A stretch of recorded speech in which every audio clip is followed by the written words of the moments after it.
Hello and welcome back to Blood and Ashes. This is episode 121, where we will cover The Gathering Storm chapters 21 through 26. I am your host Mo, and I'm joined once again by my very sad friends Villy. Bracelets and all. And then Jody. Thanks, Billy. Hey, everyone. Sad friends? I was like, oh no, my chapters were awesome. Everything's great. Oh no, wait, it is my chapter that's sad. No, Jody. Wow. They're not awesome and Too great much at all. sun yesterday. Check my sunglasses tan.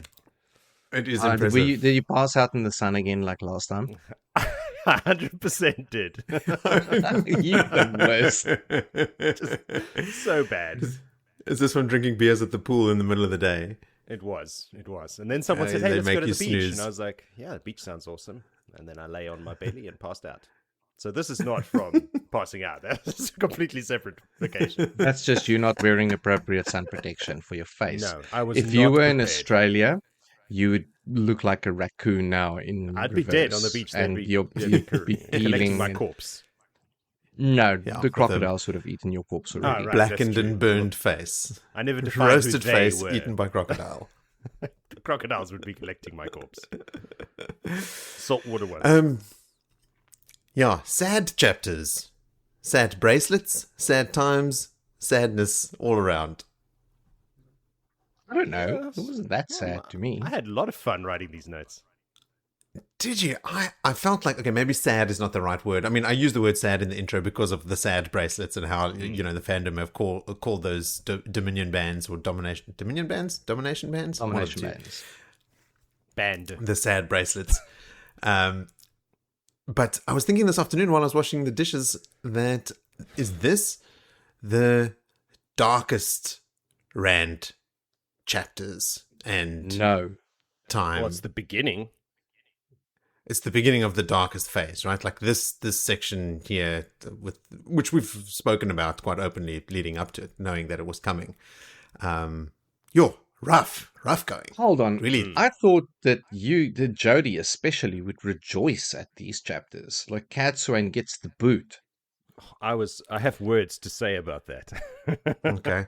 When I the time also, comes. this whole season, have actually been kind of coming around to Cadsuane and don't necessarily want her to get the boot. I mean, I don't agree with her methods all the time, but I think overall, I actually am kind of fond of Cadsuane at this point. Well, she done fucked up. Yeah, big time, hey? Big time. Okay, well, let's not dwell on that, because while that is please. sad, you know what is not sad? Is Callbacks? the number... I mean, yes, callbacks, exactly. The number of listener contributions we got and just the nature of some of the callbacks. I had some of the deepest rabbit holes that I went down yet doing some of these callbacks, and I won't, subject you guys and the listeners to every rabbit hole I went down. But I mean, there is so much reading to be done about, you know, the history of Seaine, and like we sort of briefly touched on, like, oh, what are the big wars again? And like just reading about the wars and the context for the wars. I'm so glad I did it, because some of it actually gives some context for what we are discussing recently about the Seaine and their slavery and how they collar the Damane and stuff. Some cool stuff in there. So I'm actually quite excited to get into callbacks, which is no surprise to anyone, I guess. Everyone knows I like callbacks. Am I vindicated in the callbacks? I mean, you usually are to some degree. I can't remember anything specific. You're just looking for a little ego boost in the next half an hour? Is that it? Chip, perk me up after my long day in the sun digging holes. Okay, cool. I hope so. Honestly, I can't remember if there's a vindication for you. But I mean, there's usually at least one to balance out the corrections. That's all I need. One little smidgen. Just the one. Just a little taste. All right, cool. Well, then let's not hold back. Let's get into everybody's favorite section called callbacks.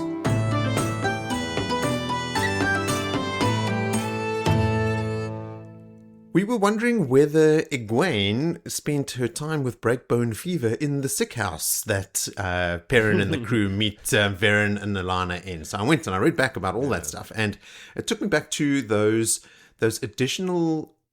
additional chapter called Ravens, which was published in a later version of the Eye of the World, the one that was split into two, and sort of marketed at a YA audience. And there was a whole intro chapter, which, to be honest, I've never read in its entirety, called Ravens, which is a chapter about Egwene, like working with some of the other village girls at the river and stuff before the events of chapter 1. In the original Eye of the World. But in that additional early chapter, Egwene says that her sister Berewyn Alvear lost her husband and infant child to breakbone fever, and told Egwene how lucky she felt that the fever had not taken her baby sister too. So that makes it sound like, yes, breakbone fever is contagious, which a sick house would help for. Nynaeve doesn't say anything about the sick house when she tells Moiraine about looking after Egwene while she had it, because this all comes to the forefront when Moiraine says to Nynaeve, you've probably channeled, can you think of a time where something impossible happened? And Nynaeve recounts that story of just going to sit with Egwene and her being healed. But that at that event, Nynaeve was sent to look after Egwene when the wisdom Nynaeve was apprenticed to, Dorrel Baran, was not available to stay with Egwene, which begs the question, why could Egwene's parents not look after her? So maybe she wasn't at home, right? Like if she was in the sick house, she would need someone that's not her parents to be there. And while the wisdom couldn't be there, Nynaeve had to be there. So that's how that's phrased. Yeah. Breakdown fever. In the description of what it does in your body, from what I remember out of that, draws very close similarities to tetanus that you get from like lockjaw, dirty stab, lockjaw, and all the rest. My dad, being a doctor, said that the most egregious death that he's ever viewed was of that. So potentially, but which wouldn't make it contagious. But hey, what do they know? They live in the Dark Ages. Also, maybe this is not tetanus. Maybe this is a thing that we have not experienced in our age. You know, this is now a couple thousand years later. Maybe it's a strain of tetanus that's evolved. That same little rusted nail that everyone keeps hooking their ankle on in their house. So, okay, well, I mean, I guess if it's not a pathogen, then what is causing it? Like, what causes tetanus? Callback for Villy. It's a bacteria. The bacteria that breaks down in oxidized metal. There's a specific bacteria in there that enters your blood and causes all kind of nasty things. Maybe that bacteria has evolved to some breakbone fever status. Who knows? But long story short, it's very plausible and seems sensible for Egwene to have been at the sick house. Like I said, that comment from her sister makes it sound like it could have been contagious. Canon. Then, the origin of the Adam. We spent a bit of time talking about the original Aes Sedai and how the Adam were created. So the first Adam, as we know, was made by Diane Sedai, a Seanchan woman who wanted to assist Luthair Paindrag Mondwyn, who was Arthur Hawking's son, in his consolidation of the continent by giving him an instrument to control female channelers who opposed him. Now, the origin of the domination bands, or sad bracelets, is different. The domination bands were made during the breaking and allow a woman or two women to control a man who can channel. For some reason, I've read those words but never actually split the creation of them apart because they are so similar in function. So completely separate, like in the Age of Legends, during the breaking, they made these domination bands, which is why Semirhage is also familiar with them. But the Adam came from the Seanchan during the consolidation of the Seanchan continent by Arthur Hawking's son. Prior to the cleansing of Seaine, the domination bands were dangerous to use because they did not prevent the man from going mad. They're also imperfect because given time, he will eventually be able to control the woman as well as she controlling him. So like they would literally have to take the bracelets and collars off each other. While Seaine was tainted, this had extremely dangerous repercussions. 2 women in the bracelets reduces the back seepage of the taint, but it also makes it harder to control the male channeler. It should be noted that the domination bands impose far more severe limitations on the collared channeler than to the Adam. The leash holder needs to give express permission for almost any voluntary movement. For example, walking or speaking. Breathing and other normal bodily functions seem to be unaffected. So they are just way worse than even the Adam. So they were the basis for the Adam. Because obviously this Aes Sedai who created them must have known about these. No, I Or would is it have just said that. Might completely have. separate? I think this that Thousands of knowledge years was later. lost. Mm. And it's just The coincidence. well, Yes, Arthur Hawkwing sent his son to Seaine thousands of years after the breaking, when the domination bands were made. So, like, very, very separated. it's a eloquent solution to the same problem that they Yeah, kind of but faced. both of them with a collar and a chain and a bracelet, like even the design being the same, not a ta'angriel. No, there's no chains on pill that sad you swallow, bracelets. or a hat Isn't that it you like wear. Wi-Fi? Like just Ooh, that's bracelets true. and Yeah, I don't think there is a it's chain. only is there? the dom No, that's there with a isn't. leash. Yeah. Yeah, just to be a dick about it. They are rough. And then, okay, so more context around Diane herself. Okay, so she was a Seaine Aes Sedai, right? So a female channeler who lived on Seaine continent at the time of Luther Pendrag's invasion, where nations were mostly controlled by these channelers and no nation trusted the other. So before Arthur Hawking's son arrived, like, these people were already organized into nations, right? Like, and with female channelers at the forefront, calling themselves Aes Sedai, but not bound by the three oaths. In fact, at the time, all female channelers in Seaine proclaimed themselves to be Aes Sedai, but they were completely independent and unaware of the White Tower. They don't even know it exists. Contrary to those grouped in the White Tower, these Seaine are frequently they fought each other, and they used the One Power as a weapon, or to enslave people. All right. So the female channelers on Seaine enslave people using the One Power. All right. So with Luther's forces opposed by vast armies of natives led by Aes Sedai, Diane offered Luther her invention, a ta'angriel she had created called an Adam, with which one of the female Aes Sedai can completely control another. It looked like a collar with a leash and a bracelet to the collar, blah, blah, blah. It created a link between the two channelers, even against the will of the one who wore the collar.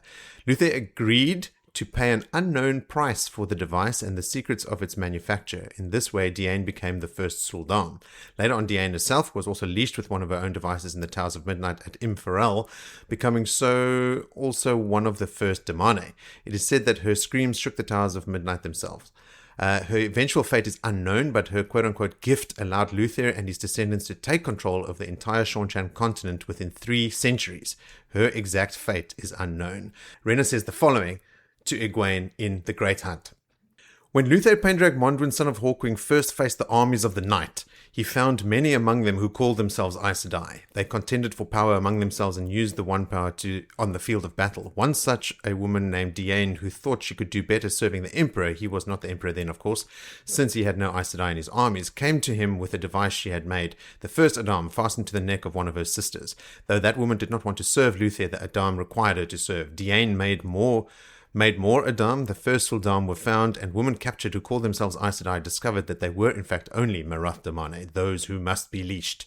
It is said that when she herself was leashed, Diane's screams shook the Towers of Midnight, but of course, she of course too was Marath Damane, and Marath Damane cannot be allowed to run free. So take that from whence it comes, right? Like, I mean, that's Renner telling that story. But it's starting to give you an idea of like why Luther Pendrag was so hell-bent on collaring them, because they were using it as a weapon and enslaving people. So the enslaving of the slavers probably was an easier route than just, enslaving innocent people. Also, we'll get to this through the wars and stuff, but Arthur Hawkwing also had a very contentious relationship with the Aes Sedai. So everyone in this Hawkwing family is already anti-Aes Sedai. Get to Seaine. Oh, they're killing and enslaving people with the One Power. We'll collar them up, and for the sake of everyone's safety, keep them collared and enslaved. And I think my theory still holds water here. That, look, they were on Seaine calling themselves Aes Sedai. So those were the descendants of the Aes Sedai from the time of the breaking.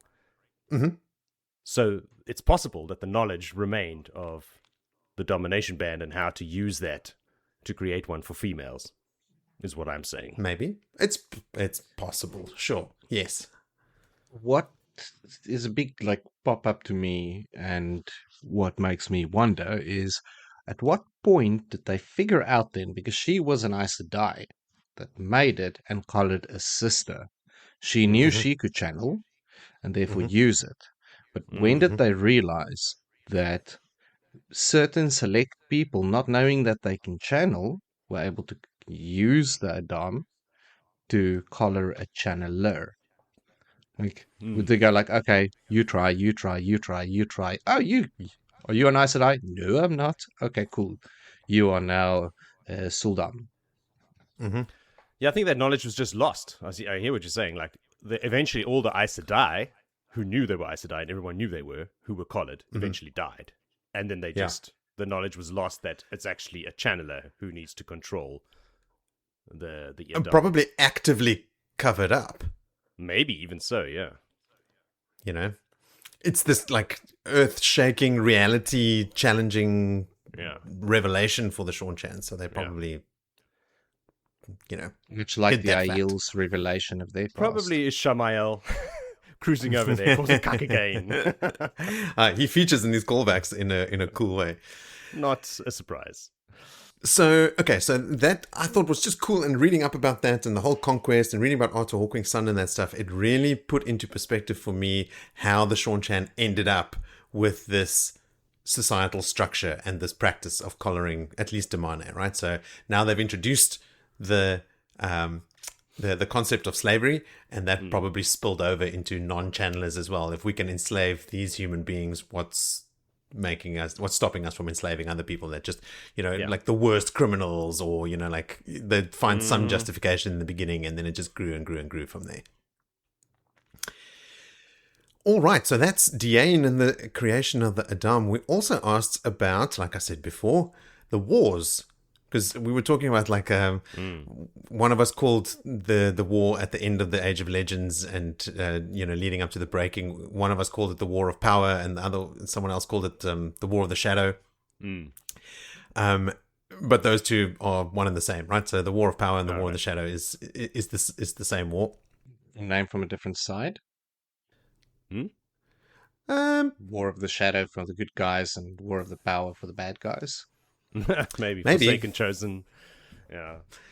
Yeah, because that is what they wanted ultimately. That's why they, you know, drilled a hole at the bore to access the true power. So yeah, it is very much about power for them. The next war after the War of Power is the Trolloc Wars. That's about from the year 1000 to 1350 after breaking. So the Trolloc Wars lasted for more than 300 years. The Shadowspawn army, so who fought? The Shadowspawn armies, the Trollocs, Madral, Dreadlords, and Darkfriends versus the 10 nations of the Westlands. So after centuries of rebuilding, the Shadow launched a continent-wide invasion from the Blight. Great nations like Manetheren, Coromanda, and Asania fell. The war lasted centuries and devastated nearly every kingdom. So some of the key moments were the fall of Manetheren, the destruction of Aradol, later becoming Shadar Logoth, and the collapse of the 10 nations. And it's where like all the kingdoms that sort of came up after the breaking were then scattered to the wind again. Then the next great war was the war against Gwyr Amalasan, the War of the Second Dragon. So that was in the years 943 to 963 of the free years. So that's 20 years of war. And who fought? The self-proclaimed dragon, Gwyr Amalasan, versus the coalition of kingdoms and the White Tower. Amalasan conquered much of the Westlands and nearly united the continent under his rule, claiming to be the Dragon Reborn. He was defeated largely through Aes Sedai intervention. It set the precedent for fear of any false dragon attempting continental conquest. After that, Hawkwing's consolidation. I think Arthur Hawkwing was actually also instrumental in the capture and defeat of Gwyr Amalasan as a sort of up-and-coming tactical genius from a relatively small country. He just won more and more and more battles, and that's how he earned the name Hawkwing. Like that's how he and his army moved, like much like Matt, you know, like quick, agile, super tactical. That's how he earned that name. And then in the War of Consolidation, Arthur Hawkwing versus nearly every other kingdom in the Westlands, he spent decades conquering rival nations and eventually united nearly the entire continent into one empire. Even the nations that resisted fiercely, like Tarabon and Cairhien, eventually fell in line. So this is the closest the Westlands ever came to a lasting political unity. And then there were some wars by Hawkwing against the White Tower. So there was a siege of Tarvalon. So manipulated by Ishamael as Jalwan Murad, Hawkwing turned against the Aes Sedai and besieged Tarvalon for years, but never conquered it. So he very much did a Grima Wormtongue, came and he just appeared out of nowhere, became Hawkwing's advisor, and suddenly his attitude against the Aes Sedai turned really bad. He besieged Tarvalon. And that ended eventually in Hawkwing's death, which then spun out into the War of the 100 Years, which is always a weird name. The War of the 100 Years. There's an extra "the" in there. It's not the War of 100 Years. It's the War of the 100 Years, which was from 994 to 1117, 3 years. So who fought? Everybody. After Hawkwing died without a clear heir, the empire shattered. Successor states, nobles, generals, and rival claimants fought overlapping wars for more than a century. Borders shifted constantly. Entire countries disappeared. So this war created the political map seen at the start of these books, with nations like Andor, Cairhien, Ilian, Tyr, and Mirande emerged in recognizable form. Then there was the White Cloak War, which was in 1111. This was just the Children of the Light versus Altara and Ilian. So this is obviously where Tam made his name as the second captain of the Ilian companions. The White Cloaks tried to overthrow rulers they viewed as corrupt or under Aes Sedai influence and invaded neighboring lands, and ultimately they failed. But this helped define the White Cloaks as an independent military power rather than merely a religious order. And then the next big war is the Aiel War. This is basically 1,000 years later. The Aiel versus Cairhien and eventually nearly every other major Western kingdom. We all know the story about King Laman and Cairhien and all that stuff. How can Tam have fought in a war and then 1,000 years later fight again in a war with the Aiel? It wasn't He thousands. said Of Tam made his name as second captain in the Iliana Wars against the White Cloak War. Track. Yes, I'll have to go double check that year in which the White Cloak War happened. Maybe I'm conflating Tam's foiling of the White Cloak plot to kidnap one of the kings from Ilian. You know, like we had that story about the king presenting Tam with the sword, and that's why Tam had a Heron Mark blade. And I think that was perpetrated by the White Cloaks, but maybe not as part of the White Cloak War. Maybe part of some other infraction. Aiel War, we know all about that. And the key significance, obviously, is Rand being born during the Aiel War on the slopes of Dragonmount. So yeah, loads of wars. There's heaps of information about each one of these. I recommend you and our listeners go read it because it's fucking rad. There is so much cool detail built into that stuff, which is just never really surfaced in any meaningful way in the story. Book, or where is it from? I mean, I found like there's loads of it just on the fandom wikis and stuff, and then I guess in the Big White Book there would be some more as well. Then on the topic of the Aiel, we were wondering, or when I say we, I'd made a flippant comment about there being no Aiel present at the cleansing of Seaine around Shadow Logoth, and I went and I double checked, and no, there wasn't. But what I did remember, well, what I was reminded of when I looked into who was at that battle, there were 7 Forsaken there.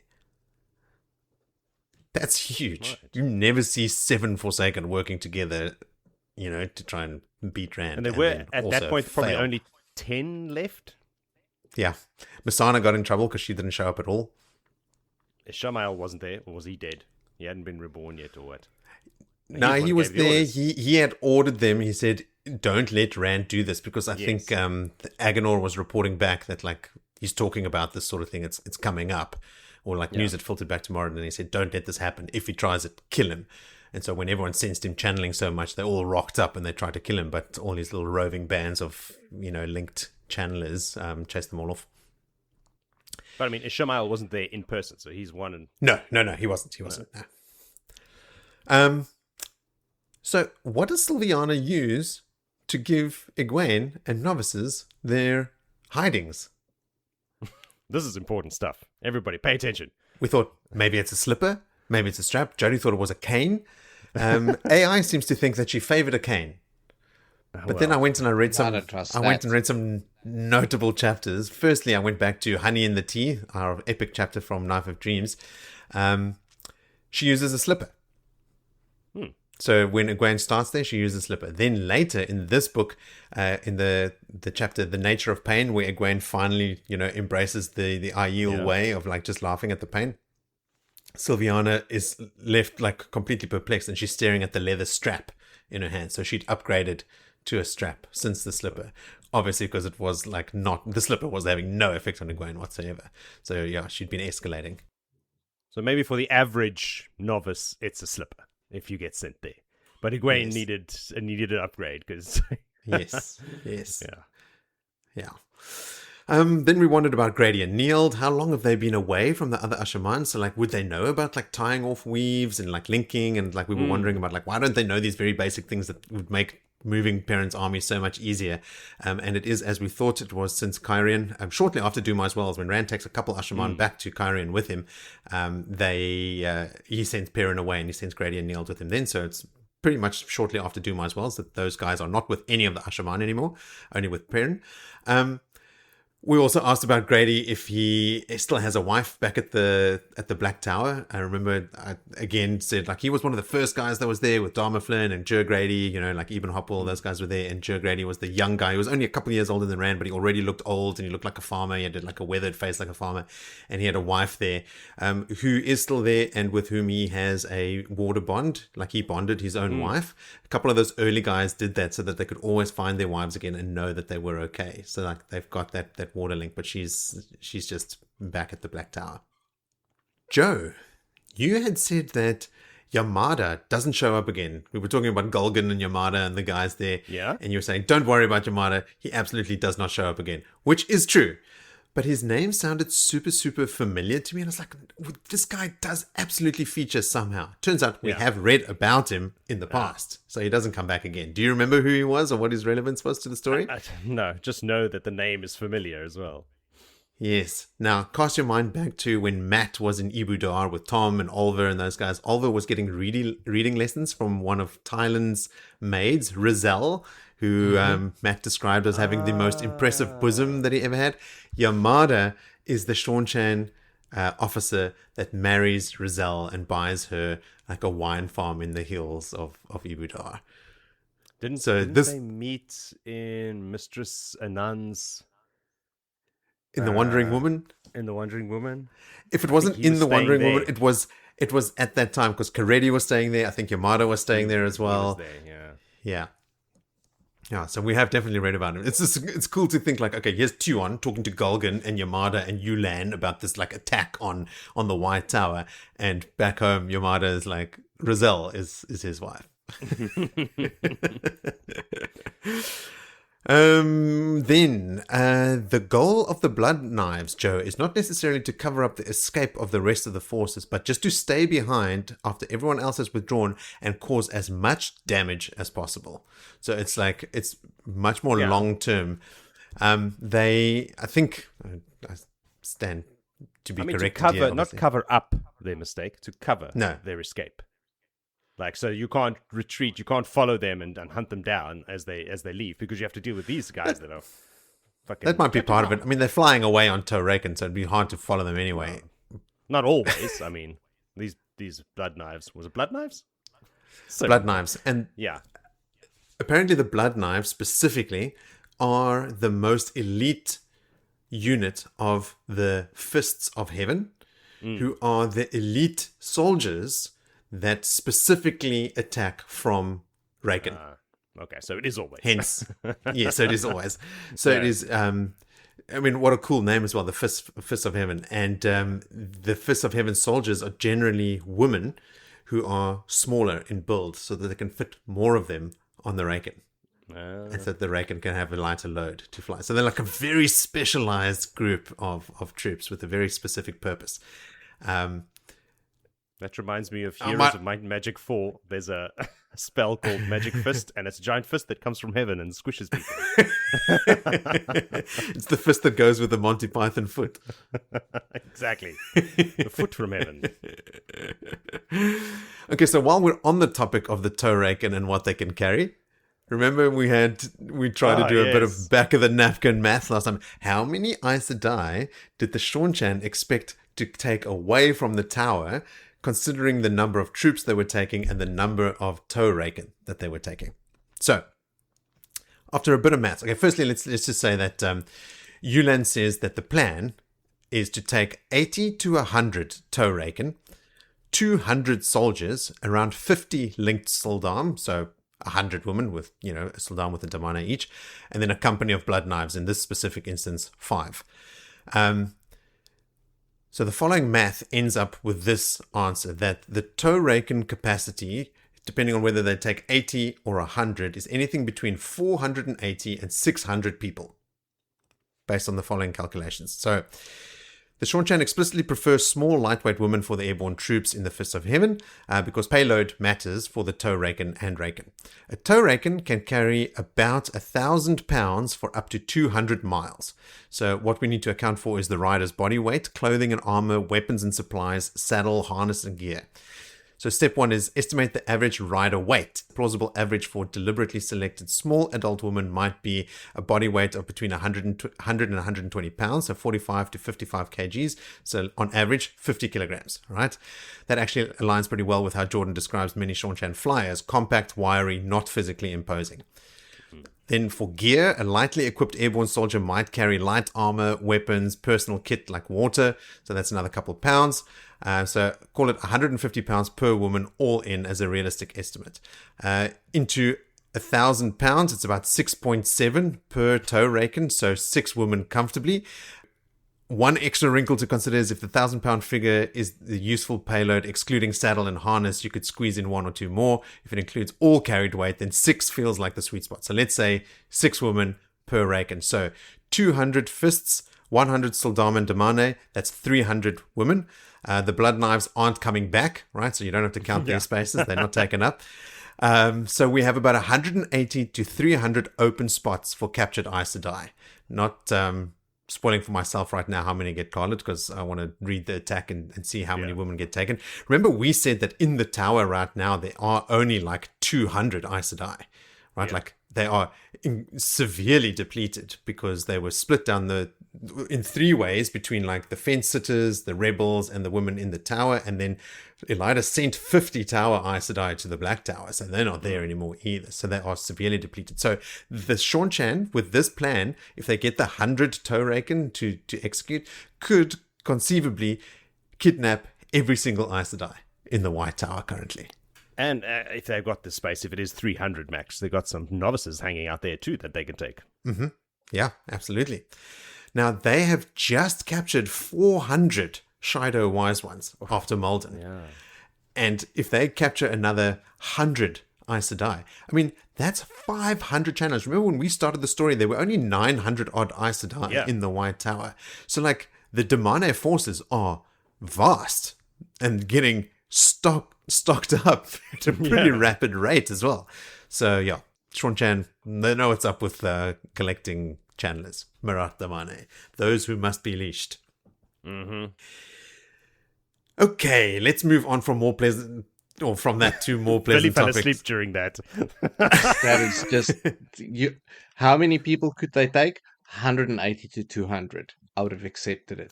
I wouldn't have questioned the math. I didn't want to hear about saddles and the weight of a woman and was she in a prime and which one is going to stay and which one's going to go. You're not going to get full marks on the test if you don't show your work. You know what? This felt like a 1-point question. Thanks. That the answer could have just been like 180 to 200. No, it's long division. You've got to show all your calculations. Okay, so something a bit more frivolous. The name of the captain in Tintin is Captain Haddock. Yes, it is. The guy that says now you got blistering barnacles. Now he's sitting forward. What made me think of that is when Matt said, "Where on the Dark One's blistering backside are we?" And I just thought, that's not a Matt line, that's a Captain Haddock line. We asked if burning out could be healed like stilling, and no, it can't. We read about a couple cases of burning out in the series. One of them obviously is Sital Anan, who was a Brown Archer sister studying Tarangril and, burnt herself out doing that. Then there's another one, which you read about in the last book. So I'm torn about whether I should spoil it here or not. When I read it, I was like, wow, that's actually really cool. So I think maybe I won't. There's no need to talk about it yet. No. Yeah. So that's the only, the only other notable instance of burning out. Yeah. Then when I was talking about Sharina Meloy, the old novice that was talking to Swan about like what Lelaine was up to, I was saying like, I don't think there's anyone stronger than her. I think she's on the strongest level for the women. She's not actually. There are 3 women at the top of the pyramid. Yeah, of course. And saying it confidently as if that is absolute fact. But there are 3 women at the top of that pyramid. At least there used to be. Now there's only 2. In fact, only 1 after these chapters. Show your work, Lanfear, yeah. who now is no longer Lanfear and no longer as powerful. Olivia, which we knew, and Semirhage, who gets balefired in this episode. Spoilers. Yeah. Don't worry about her after this episode. So then 1 level down from that is Seaine. So Lanfear is still the only woman more powerful than Lanfear right now is Olivia. So she's still right up at the top level with Messana, Talan, the Windfinder apprentice, and Sharina Malloy. All right. And then a step below that is Graendal and Nynaeve. Wow. Nynaeve's dropping down the list quick, eh? At the beginning of the book, she was number 1. Yeah, but Nynaeve's got +1 Terangrials and +2 magic weapons. So yeah, but is that list not counting adds all the Terangrials? pluses, then bang bang. No, this is raw power levels, so not aided with paralysis nets and all the cool weapons of the 1 power. Where's Cadsuane on that list, or did you not have her there? Did you not go that far I down? I didn't want to go down the whole list again. I mean, she's high for the current Aes Sedai, but when they meet Egwene and Elaine and Nynaeve, especially Nynaeve, obviously they say like this is stronger. These are stronger channelers than we've had in over 1,000 years. So I suspect she's further down on the list. But now I guess you forced my hand into a callback for next episode. I didn't do anything, man. But, okay, enough from me. We have loads of cool listener contributions, so let's get stuck into those. The first one comes from Cole, who writes in again with the following. Nothing really profound here, but I was listening to your discussion of Egwene's triumph at Elena's dinner party, and someone, that dark friend I think, mentioned that Egwene's performance had gained her much G. It got me asking, what would the Aiel think of the scene? I considered what the Aiel considered to be among the most honorable acts in combat. To touch an enemy while neither doing nor taking harm. It is such a dishonor to the touched enemy that they will immediately agree to indentured servitude for a year rather than endure the shame of being so thoroughly defeated. Gawyn engaged her enemy while the enemy was armed with the 1 power, and she was unarmed because of Forkroot, completely dismantled Elida and treated Elida's weapon, the 1 power, as though it were nothing. We're all wake from the dream. She touched Elida only with words, battled with words, and took no harm from Elida's words. Moreover, nearly everything Elida said increased Egwene's authority by contrast. By Aiel reckoning, Egwene is made of G by the end of this engagement. As always, I look forward to your next discussion. Peace favor your sword, Cole. Elida has much toe. So much, hey. Wow. Great breakdown. Thanks for that, Cole. Jordan, not Robert, sends in this foreshadowing. He says, listening to chapter 67, way back in Crown of Swords, and you discussing Egwene's dream of not being able to tear down the wall made of the seals. She thinks maybe it was the symbol that was important, referring to the flame of Tarvalon. Very cool to see that foreshadowing this far back. Now, there's a very specific weave used in the final book called the Flame of Tarvalon that I think I'm also not going to spoil here, which like Jordan elaborated on a bit, but I edited that down a little bit. Later on, Jordan sent another message after I had mentioned something about how the books had affected me emotionally in the past. And I should add, it was Jordan that recruited me and some other Wheel of Time content creators to participate in his project of composing music to accompany the audiobooks, the Soundscape of Time. And Jordan writes, on a personal note of the story affecting moments of our lives, in the last couple of years, I've lost both my parents. Both times I felt great comfort in the Veins of Gold chapter. Back when I started my soundscape journey, that chapter was one of the first things I wrote music to. There's no sound effects, but if you want to check it out, show the guys when you get there. It would be cool to hear your thoughts on it. So Jordan sent me a reading by Michael Kramer, who does the audiobook reading of that chapter with his music and sound effects. So I think in the book, when we get to that chapter, I'll share that with you guys, and we can all give it a listen and then give Jordan his props. Definitely. Jordan continues with, Michael's performance is so great, and then he quotes it where he says, each time we live, we get to love again. That was the answer. Oh. Very touching, Jordan. Thanks. Right, then, Chris Green with a triumphant return. He says, "Howdy y'all, it's been a bit since I've chimed in. Admittedly, I've been busy here in Shawnchan, Texas, with the death of the Empress and search for the highest daughter. In truth, I fell behind a few episodes because I was binge rereading the Dungeon Crawler Carl series in anticipation of Book 8 releasing. If you'll need an idea for the next series to dive into, that would be a great option. It's not a cult. Okay, maybe cult adjacent. I was just going to say, Adrian has also attempted... as well. Yeah, Adrian has like, definitely it pitched popped Dungeon up. Crawler Carl to us a couple times. Yes.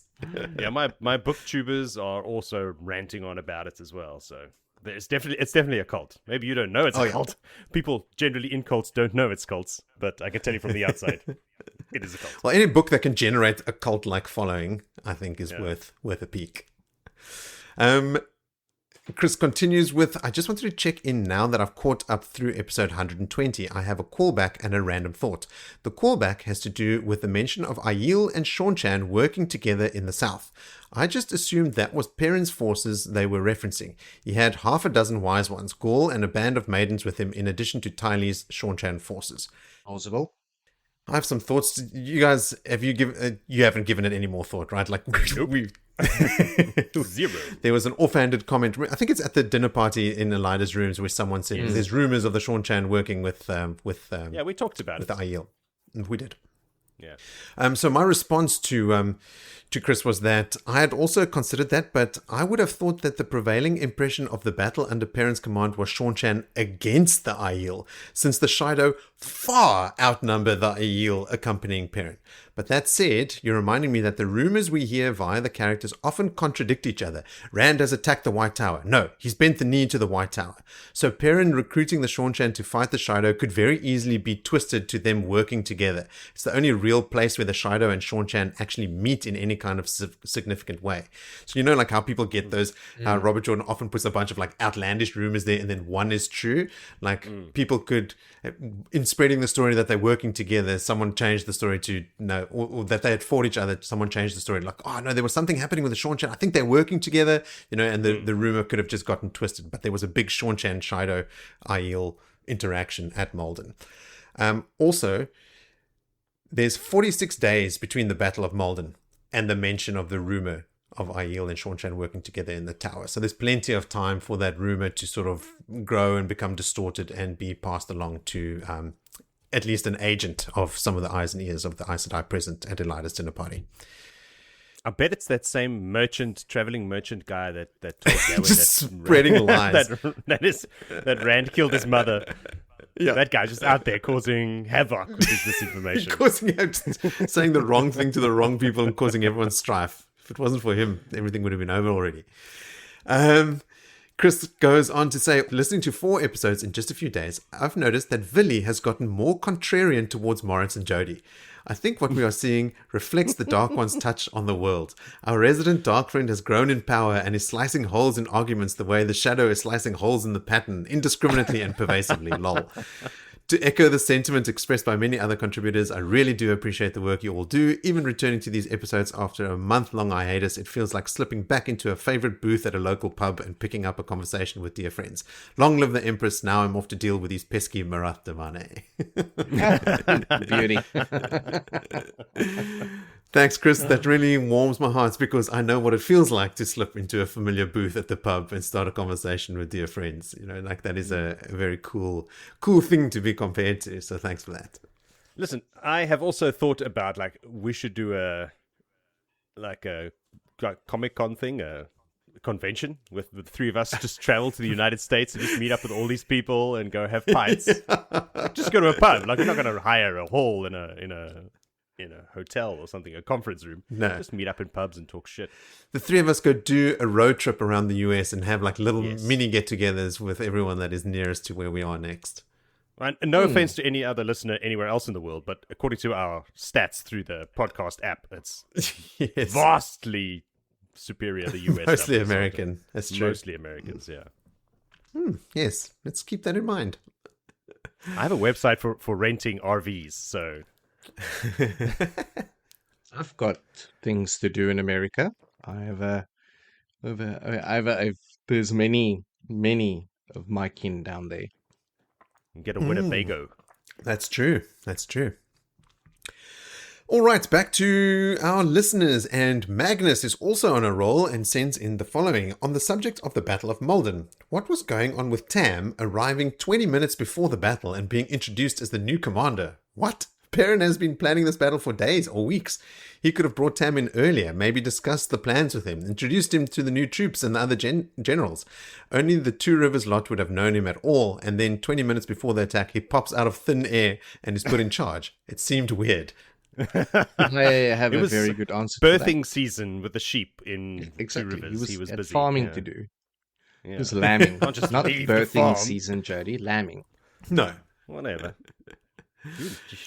See again. My response was to Magnus that when you put it like that, it does feel sudden. But for starters, Grady brings Tam from Eamon's Field, and Perrin thinks to himself that he'd ask Grady to tie off his gateway, so it gives Faile a quick exit to Eamon's Field once rescued. So they do know how to tie off gateways, right? So there is that knowledge is here.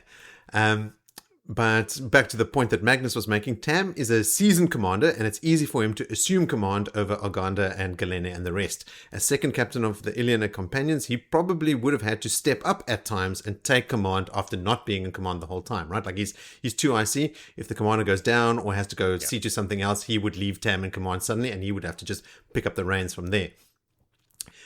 Perrin asks him directly if he's studied the map and Perrin's plan, and Tam confirms he has, and he says it's a good plan until the arrows start flying. You know, like we'll see. Everyone's got a good plan until the arrows start flying. I don't know when or where he would have done that, because he does arrive here immediately before, but he also arrives here to Perrin. So maybe Grady had fetched him, given Tam time back at camp to study the plans and stuff, because Perrin makes specific mention of it here. He asks Tam, "You've studied the map and my plan," and Tam is like, "Yeah, I'm across everything." So there is a bit of a knowledge transfer that happens at some point.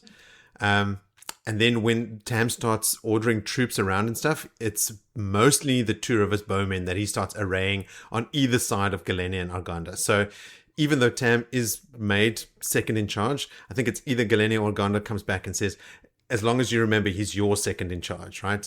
Perrin thinking to himself, well, you are working for me, so that means he's above you.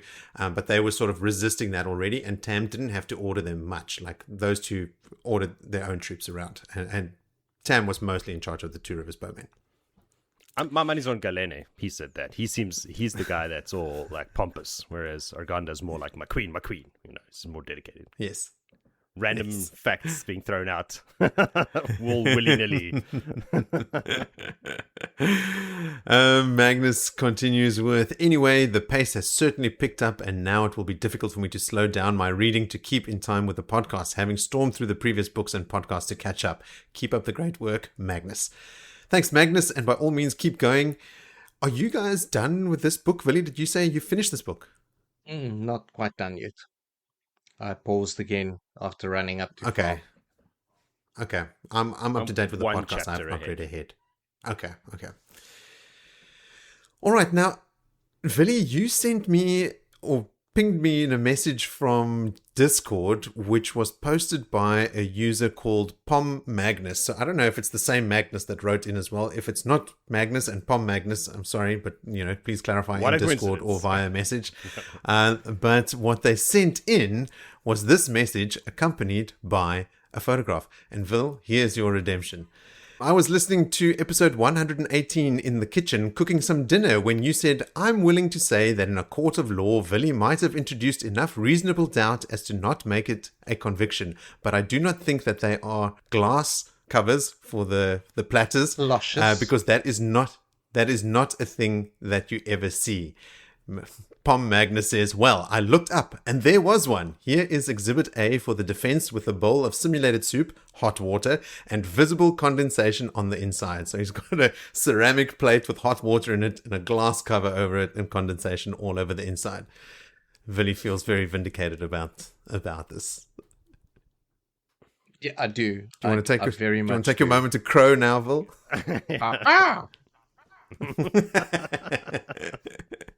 Look, let the record show, I never said that these things don't exist. I just said I never see them or you never see them, and I still do not think that this is what Brandon was describing in that chapter. And furthermore, I would like to present as Exhibit B that photo is demonstrating a scientific apparatus, not something you put over food. That kind of bowl glass-shaped thing. Good Lord, did none of you labs. work in a restaurant where you serving cupcakes many. and you put them, or muffins, and you've got a glass cloche over them to keep the flies off? Yes, many times. So it's a very In a well-known cafe. thing that you see everywhere in cafes. It's come on. But over cold muffins that never produce any condensation. Yes. Okay. Faille's face scared the shit out of me now. Hey, I've already given you the outbill. I said you introduced sorry. enough reasonable doubt, and that's as far as I'm going to go. No, but Jody's when now describing coming all the back at me. platters, No, they're all he's silver. going to use his dark friend powers to enter my dreams tonight and give me nightmares. Yeah, I'm going to enter your dreams in the next chapter. Oh no, Paul Magnus, what have you done? He's also a dark friend. They're colluding, Moritz. Probably. All right, then the next message comes in from Matt, and it is for Angela. Not us. Hi, fellows. This question is actually for Angela and her game development. Remember, Angela sent in that super Yes. long listener contribution about her right. text-based adventure game.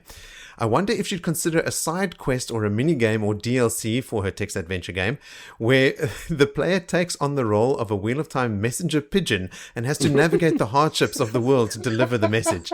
I think it could go a long way to explaining just why this message network seems so unreliable. Not much more to add this week, just a favorite moment. The favorite moment is from the last episode, so I'll read it here, and that is from chapter 19. Ty Lee's audience with Tuon. She faces treason for just suggesting an alliance with Rand Matt Perrin's forces, but this forces Tuon to come to the realization that just maybe Matt isn't full of crap after all, and is actually as competent and respected as the stories that precede him. Cheers, Matt. I would like to say The at suggestion, this juncture yeah. that the We all got something to idea say. of avian species being in a game doing absolutely nothing is not new. If you have not played Untitled Goose Game, it is fantastic. And I think it can be upgraded to a messenger pigeon game. It's so Untitled many messenger challenges. pigeon game. Yep, Untitled messenger pigeon game. This will be our real world equivalent of Snakes and Foxes, an unwinnable game, because those pigeons will never arrive. Are doomed. You'll never be able to get to your destination. Too true. Matt, I was thinking about Tuon sort of coming to the realization that Matrim is actually more than what she suspected that he would be. It was like a whole long series, like a recurring theme for like every time that she met with the Band of the Red Hand, or Coretti came and they had a battle, or like every time she saw Matt in new light, that just continued into like, you know, Tylee Kurgan bringing those Trolloc heads and her going, shit, the Trollocs as well. That's like fairy tales I thought he was making up. I wonder what else he was right about. Well, pretty much everything, Tuon, so suck it up. Thanks for that, Matt. Now, on to Mr. Dependable, Ian Yellen. He has this triumphant return. Listening to your debates on the Seaine have got me thinking that while they are very much an East Asian nation in many ways, i.e. absolute loyalty and devotion to the monarch, unyielding structure of the society, and the ritual suicide for failure, I think the Seaine also display a conflict that probably resided in Robert Jordan. Robert Jordan was born in South Carolina and went to college at the Citadel Military College there as well. Growing up in the American South during the 50s and 60s, he was surrounded with the contradiction of venerating great men and women who partook in what has been called the United States' original sin, slavery, like George Washington and Thomas Jefferson, and the defenders of such institutions such as Robert E. Lee. In fact, that respect and honoring of Robert E. Lee can be seen as the foundation for Gareth Bryne's character. I was thinking, oh, interesting, why Bryne specifically? Ian, elaborate on that one for us next time. You've got to know American history to You probably see do, some sort of and I do connection not. there. No. Essentially, we all see the institution of slavery as wrong, but we find that individuals may be relatable and even likable when not connected to that detractor. Essentially, when we lay aside the views of channelers and Dakoval, individuals in the Seaine Empire actually can come across as likable characters. I should also say that, of course, the Seaine treat the Damane as animals. If they didn't, the practice might have ended long ago, but by raising, brainwashing, and the entire culture to believe them as animals, no one will ever feel sympathy for them and try to stop it. And for any other character to change their views on this isn't only frightening against long-standing held beliefs, but also that highly structured society I mentioned before. You know, combined with what I had learned about the collaring of Aes Sedai back in Seaine back in the day out of fear and like trying to control this like uncontrollable force, that all makes sense to me. Ian continues with, in the last episode you wondered where the Seaine working with the Aiel rumour mentioned in the tower came from. Could this have been Perrin's Aiel and the Seaine working together at Malden? Like we said, possibly. No one noticed that they fought other Aiel or that there were other people there, just those two. Finally, I thought it interesting that Berelain and Tuon are essentially very distant cousins, being descendants of Arthur Hawkwing, and how different they look. Granted, it is 1,000 years, but I wonder if either family is stretching the truth a bit. Look, I think 1,000 years is enough time to introduce other ethnicities into the gene pool, right? Like, unless they were Targaryen and up, you know, like, and just like inbreeding the whole time, which would not have ended well for them. No, that's not such a thing in the show, in the story. No, that's very much a Targaryen thing. Okay, Dan Dirksen sends in this important correction. Just finished episode 120 and have one very important correction for Jodie. Matt is not Rand's best friend. It's Perrin. Perrin is the solid rock that Rand trusts even during his worst. Matt is the good time bro that you love, but he's still a rascal at heart. That's it. Yeah, I don't know if Rand has a best friend. If he does, it's Min. But the others, like, I don't know, but you got to have all kinds of friends, like your male mates, you know, you guys you depend on. You got the crazy one, you got the dependable one. Yeah. Rand's best friends all in his head at this moment. Moradin, Luz. They all like in there like, bro, tell me now what to do. Flailing arms. I was also going to say, like, guys generally can have more than one best friend. You know, like, you can have multiple best friends. It's usually everyone in the group. All right, so that's it for the written notes. Now, time for some voice notes, plural. Rowan sends in a voice note and it goes something like this. Hey guys, currently listening to your episode 118 callbacks. I have some reasonable doubts to introduce for the condensation on the silver platters. Have you considered that these are lids on a swivel where you can open half the lid and that it sits open above the platter beneath it. Therefore, Egwene could look across the room and see the condensation on the inside of the dome. It says nowhere that she sees it on the outside of the dome, only that she sees it on the dome. Thank you, Your Honor. I rest my case. Okay, so obviously a lot of people giving this one some thought. Rowan did message me later just saying that he couldn't remember the word hinge for some reason. So when he said swivel, he meant hinge. And I mean, you do see those.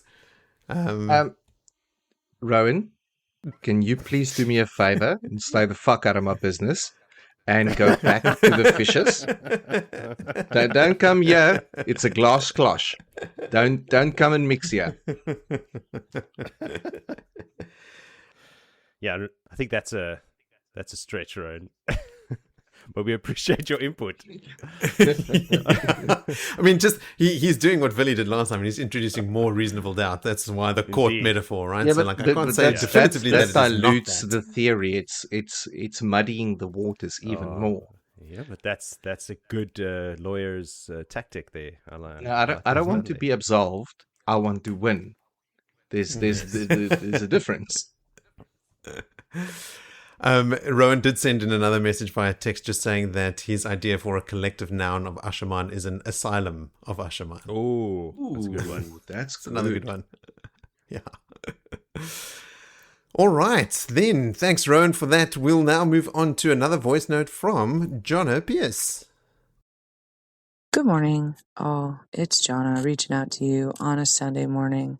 I listened to your podcast yesterday. In the most recent episode, you guys were talking about how Rand didn't recognize Tuon. You know, when the colors swirled, he said, you know, no, that girl isn't with Matt anymore. I don't think he could have had a chance to recognize her. As the daughter of the Nine Moons, she would have been completely bald.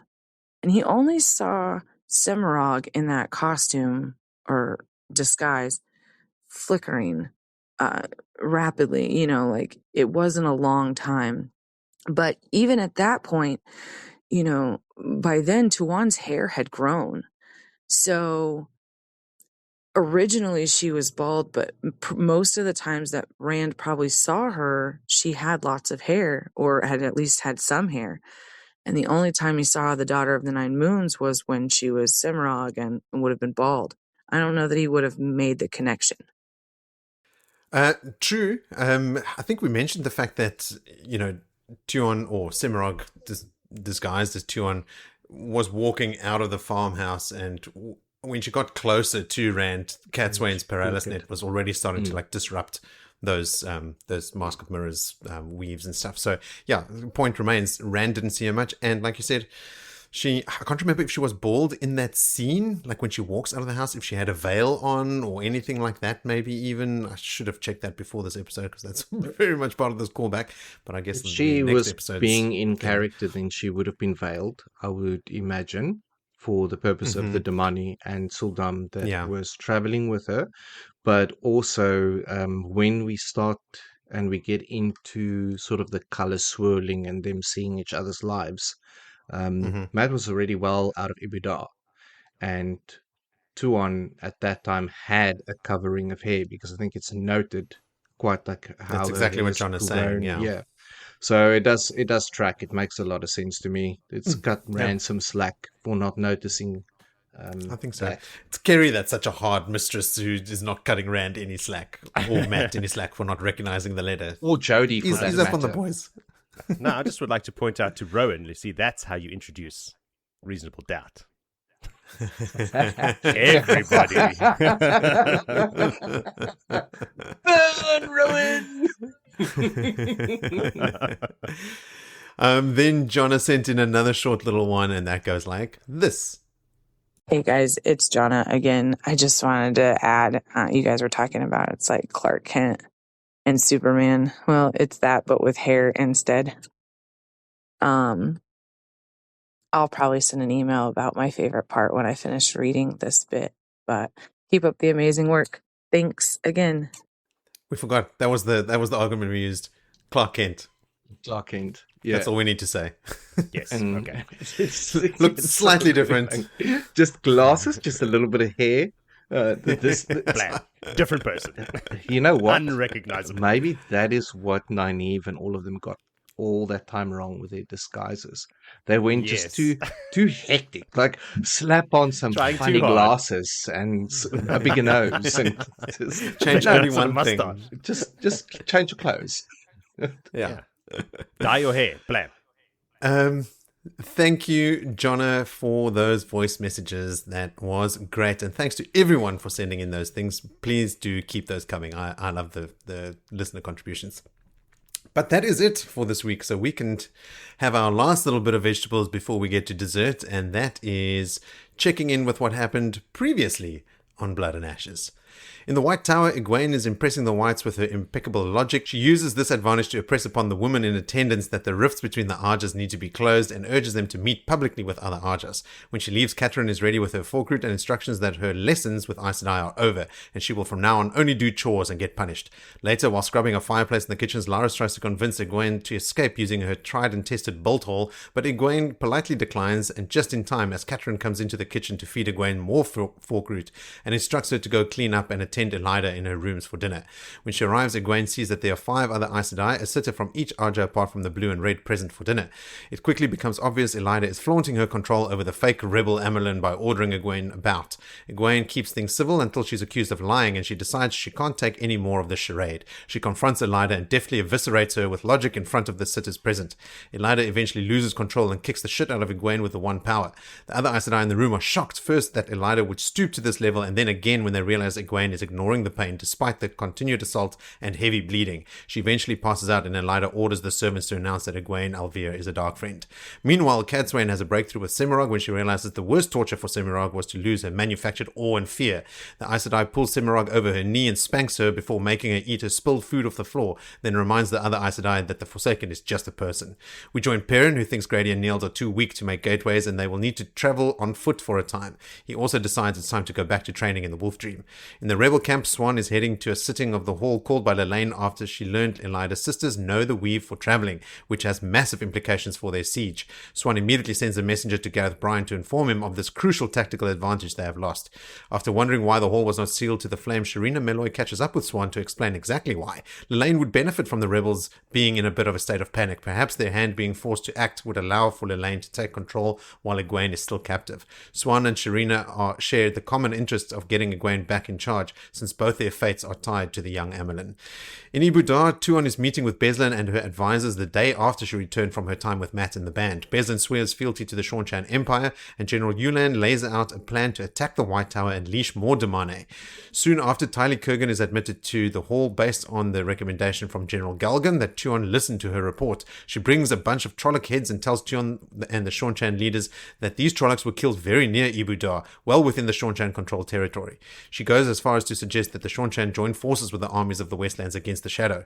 Tuon is inclined to agree and realizes Matt was right about this too.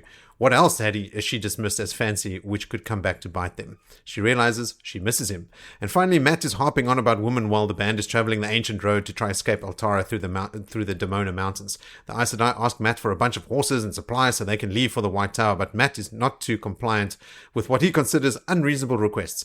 He counter-offers a single horse for each, no soldiers, and some meager supplies if they want to leave for Caemlyn without him and the rest of the band. They seem to refuse, and lastly, Matt tells Talmanes they will go to the town which Vannon has scouted ahead to gamble and buy the men as much ale as they can to send back to camp. He can't let thousands of troops loose on this poor little town. Which brings us to tonight's first chapter, chapter 21, called Embers and Ash. Vil, did you remember to write us a recap? Yes, I did remember to write a recap with pen on paper, which is really fun for me, because you sit and work on a keyboard all day long. We are in the point of view of Young Bull, if you remember him. And the location for this is in the Wolf Dream. Young Bull is floating through the air. He realizes that he's in the Wolf Dream, and there's a large grey wolf that calls out to him to jump down.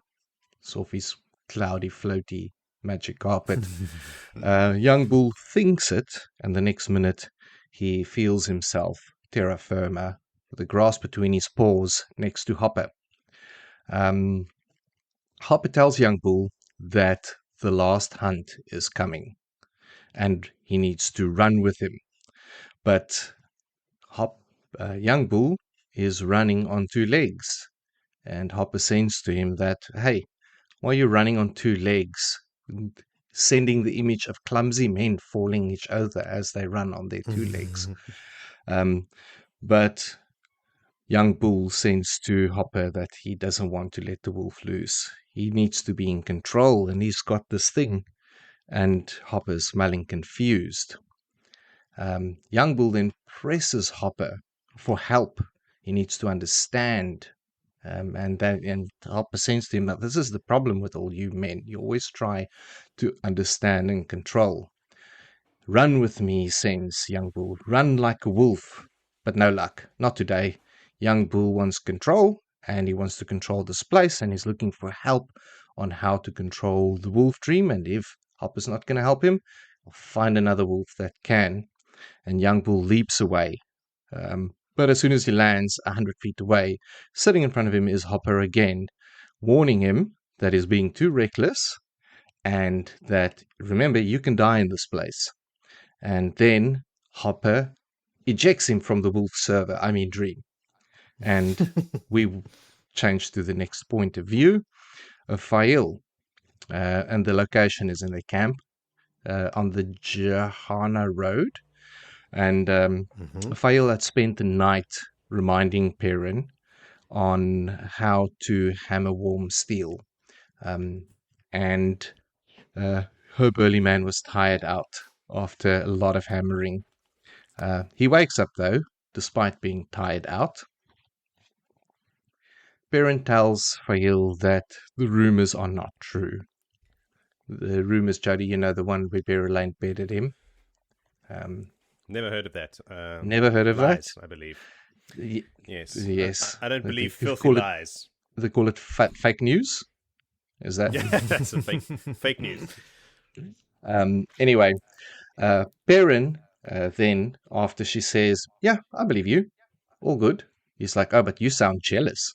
Like, not going to accept it at that. And that's where she's like, look, man, I spoke the words, I trust you, and yes, I am jealous, because that's what a wife needs to be, but I trust you, therefore, I didn't even think it to be true. Perrin is like, okay, cool, this is... No, he didn't say, okay, cool, because nothing's ever that easy with him. No. Confusion.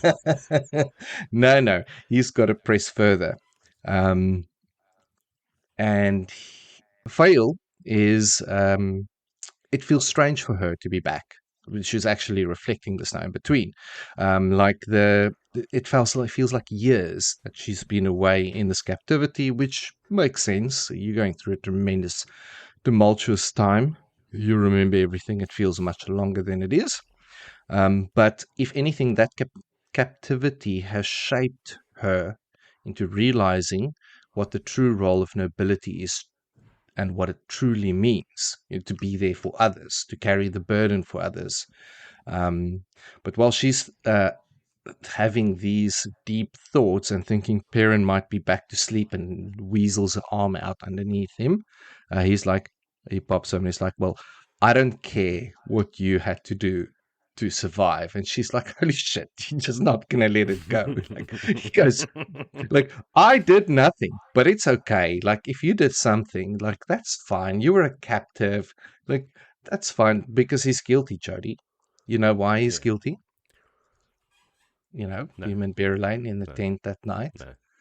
Listen, what happens in Vegas stays in Vegas. Well, it was one of those things. They were in Vegas in the tent. What happens in White? And they all say there's nothing happened. Nothing happened. And yes, but that's his guilt coming out, saying that, because, it's okay if you and Roland had sexy time. Because, I did nothing with Berylane. But, just touch. We just took our clothes off and touched. Yeah. But anyway, the irony is overwhelming at that statement. But yeah, what a dumbass. Well, that we can agree on. Now, Roland isn't something that Perrin needs to know about, but for more than just this reason. There's so much more, and we're going to get into that as this chapter progresses. Questions on Masema. Perrin just asked about Masema, and Faile again lies to him. And it does, by her statement here, sound like he disappeared after the battle. That there wasn't coming back to camp and then running away from camp. It was post-battle fleeing, which we've gone around this bend already. Where and what point did she get away? She does say that there were things missing from his tent. So he would have had to take those things with him into the battle. And Perrin speculates maybe he... It's not his style, though. It's not his MO to be materialistic and take stuff. And that's what Perrin says to her. But, she makes the point regardless. She says there are things missing from his tent. So whether that's his style or not, that doesn't change that fact. But now Perrin starts falling asleep truly. And he's mumbling about Rand's missing hand and the last hunt and, half dream, half awake. And she finally gets to sneak out. And outside she meets up with Arilla and the seal, who's escorted by some maidens, her Faile. And then later on, Bane and Shia joins her as well. And they're sticking very much to the Aiel culture and tradition. They have... so what happened... old mate Gol went on a little bit of killing spree, much more so than Perrin. And he killed everyone. That he just would figure out who had the maidens, and he just killed them all, which means that both of them, Bane and Shia, that is now Gawyn to him. but he doesn't want to put them to the work. So this is causing a whole new level of ill humor about back rubs and all the rest, because the last thing he's going to do is ask Bane to do something for him. So very interesting times it is. But they were tasked. What do they say? That they laugh about Gaul, like he just kills indiscriminately. He's not paying attention to who he's sticking his spear into, something like that. He's not paying attention to his. But yes, he stuck his spear in 12 warriors. What a man. Gaul. But yes. It wasn't 19 like Legolas, so he's still behind, both him and Gimli. Yeah, those are the ones that they could count. I think there were more, definitely. No, probably. Anyway, when he only counts found as them, one, though. it's noted that he smelled severely of mint. Yeah, get that? Severely? Yeah, sitting Gaul in the did, aqueduct. because he went through the Falkreath water. Sorry, I was still thinking about Lord of the Rings. Jody. I was sidetracked in my own mind. Carry on. Bane and Jody, Hans failed this bundle, and then they returned to camp so that back rubs can ensue. Arilla, Lucille, and now Queen Alejandra, I should say, joins them, and they are still guarded by some maidens while they sit at 2 willow trees and open up the bundle. The bundle contains a small hanky, a yellow kerchief or whatever, which used to be Juridan's, and Lucille sees still blood on it and all the rest. There's also a leather belt that was Jandwin's, I think, which Alejandre grabs, and there's a veil for a maiden that Arilla was having relations with, and then a leather band with a stone in it that Roland used to wear around his neck. And the whole idea of the ceremony, and it starts off, and Faile goes all formal to hold back the tears, but, just honor these men. Even though Lucille killed Juridan, and then Faile killed in response to this all happening, said, okay, this is the time. We got to do what we have to do. It was just a tragic situation. And she's reminded to what her father told her, that these things make you feel dirty, but you have to do it. There's no two ways about it. But they are doing this. They take the goodies, they put some oil over it, they start a little fire, they burn it, they say the words. They've got great toe towards them for the way that these men cared for them and looked out for them. Even though Faile did nothing wrong and Roland did all the pursuing, she stayed honorable through it all, but also did what she needed to do in using that love that he had for her to escape their situation and be saved through their things. Their fate could have been a hell of a lot worse without them. Yeah. But dead by our hands or otherwise, we have great toe to them, which is a powerful statement. Some tears fly. Lucille has also confessed that she's moved on kind of right quickly, because there's another brotherless that's in the camp that is Cadsuane, and lets known that, Juridan was going to take her back to the threefold land and make her his wife. So there's a lot of, feels that's going on there. Anyway, she seems genuinely cut up, right? Like she's got she's having a big emotional reaction. No, absolutely. Which brings us to the Saldaean saying, "The past is a field of embers and ash," which ties us back to our title for this chapter. Then we quickly pop back into Perrin's point of view, where we find him where we left him, in bed, and he wakes up. He's like, "Oh, where's my wife? She's probably just gone to the privy." No, she has not, but she is seeking privacy, and he's trying to make sense of the wolf dream. He realizes that it's time for him to stop avoiding decisions and greasing wheels and doing everything else but be a decision maker, leader, and a lord. And he's going to have to start making these decisions with some thinking, not just all thinking. And that's the end of that chapter. And he gets up and he goes straight to Perrin's tent. Yes. No, I want to make a decision. A bad decision. that was in my book. Maybe it's a misprint. I don't know. Billy's got you seeing things now. Yeah, I don't know. Woo. Did you have anything you wanted to add in there, Joe? I just did. Apart from your hallucinations. The imaginary things. No, nothing. Your fanfic. Yeah. Faile thinks to herself that Cadsuane was not the first man that she had killed. Not even the first that she had killed from behind, but it is the first that she had killed who had thought her a friend. Ouch. Shit, that is tough. Yeah. She's crazy. I mean, they killed those men who were like putting their necks on the chopping block for them, you know, like pushing the boundaries of what they can get away with, like helping them when they were being tortured and stuff, you know, like, Yeah.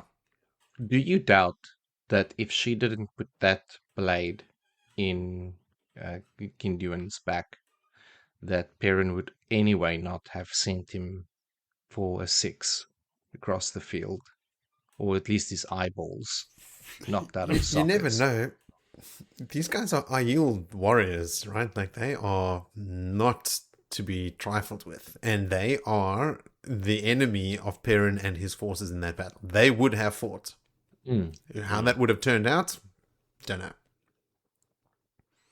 But yeah, it was a risk, obviously, they were not willing to take. We know how it turned out. They both did what they needed to do. Knives came out, They did. and they saw the opportunity and to do what you need to do.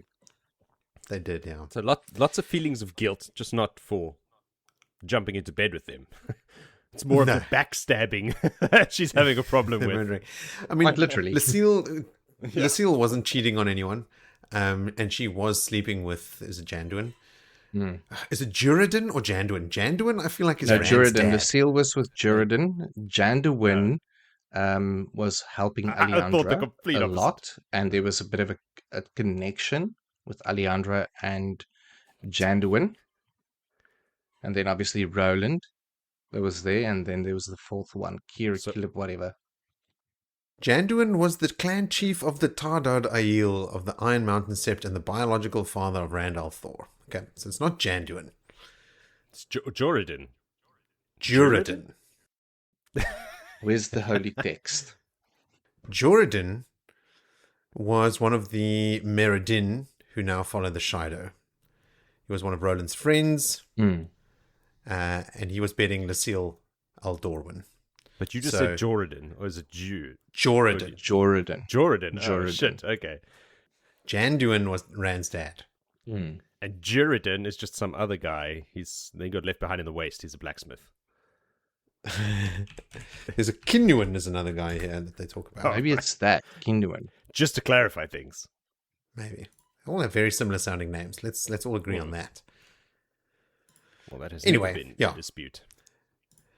Rough. Yeah. And I mean, this little ceremony that they're having, I was wondering if Perrin could actually like hear what they were saying. You know, it's nighttime, sound carries even further then. But no, he seems totally oblivious.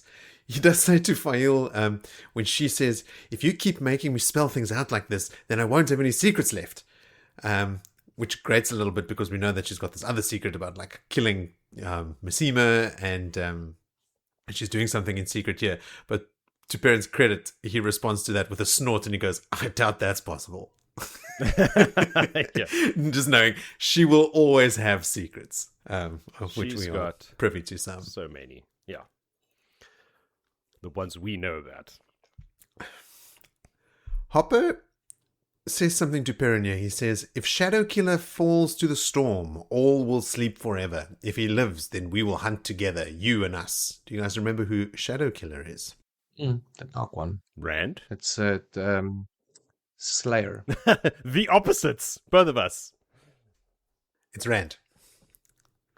They call him Shadowkiller after he kills a bunch of Trollocs when they steal the chest with the horn of Valir and the dagger from Paden Fane from his camp in that night. Him and Noel.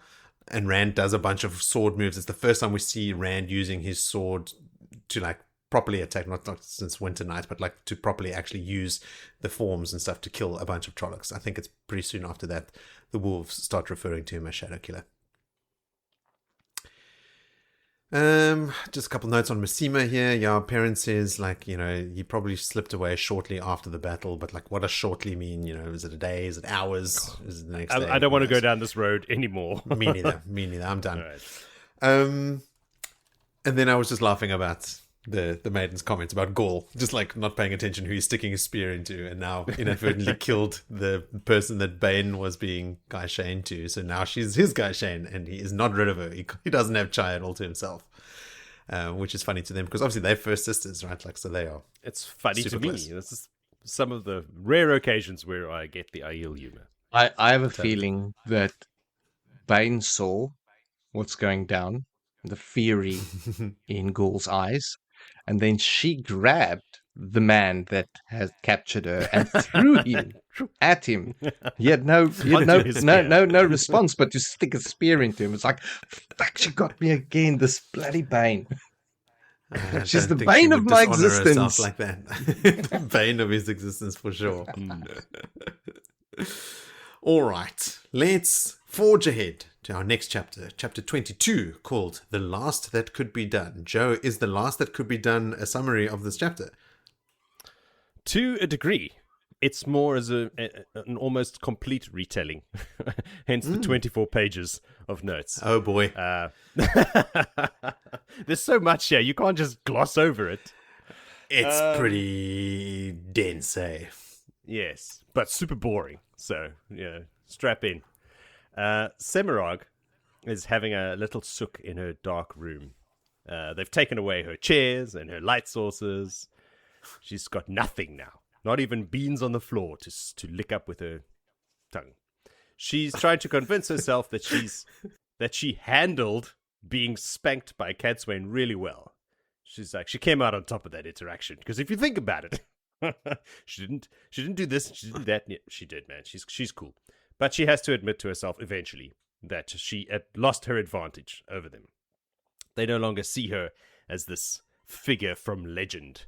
She's just some dudette that got her butt smacked. And oh, how it burns the precious. Next time, she'll be ready. She's like, next time she spanks me.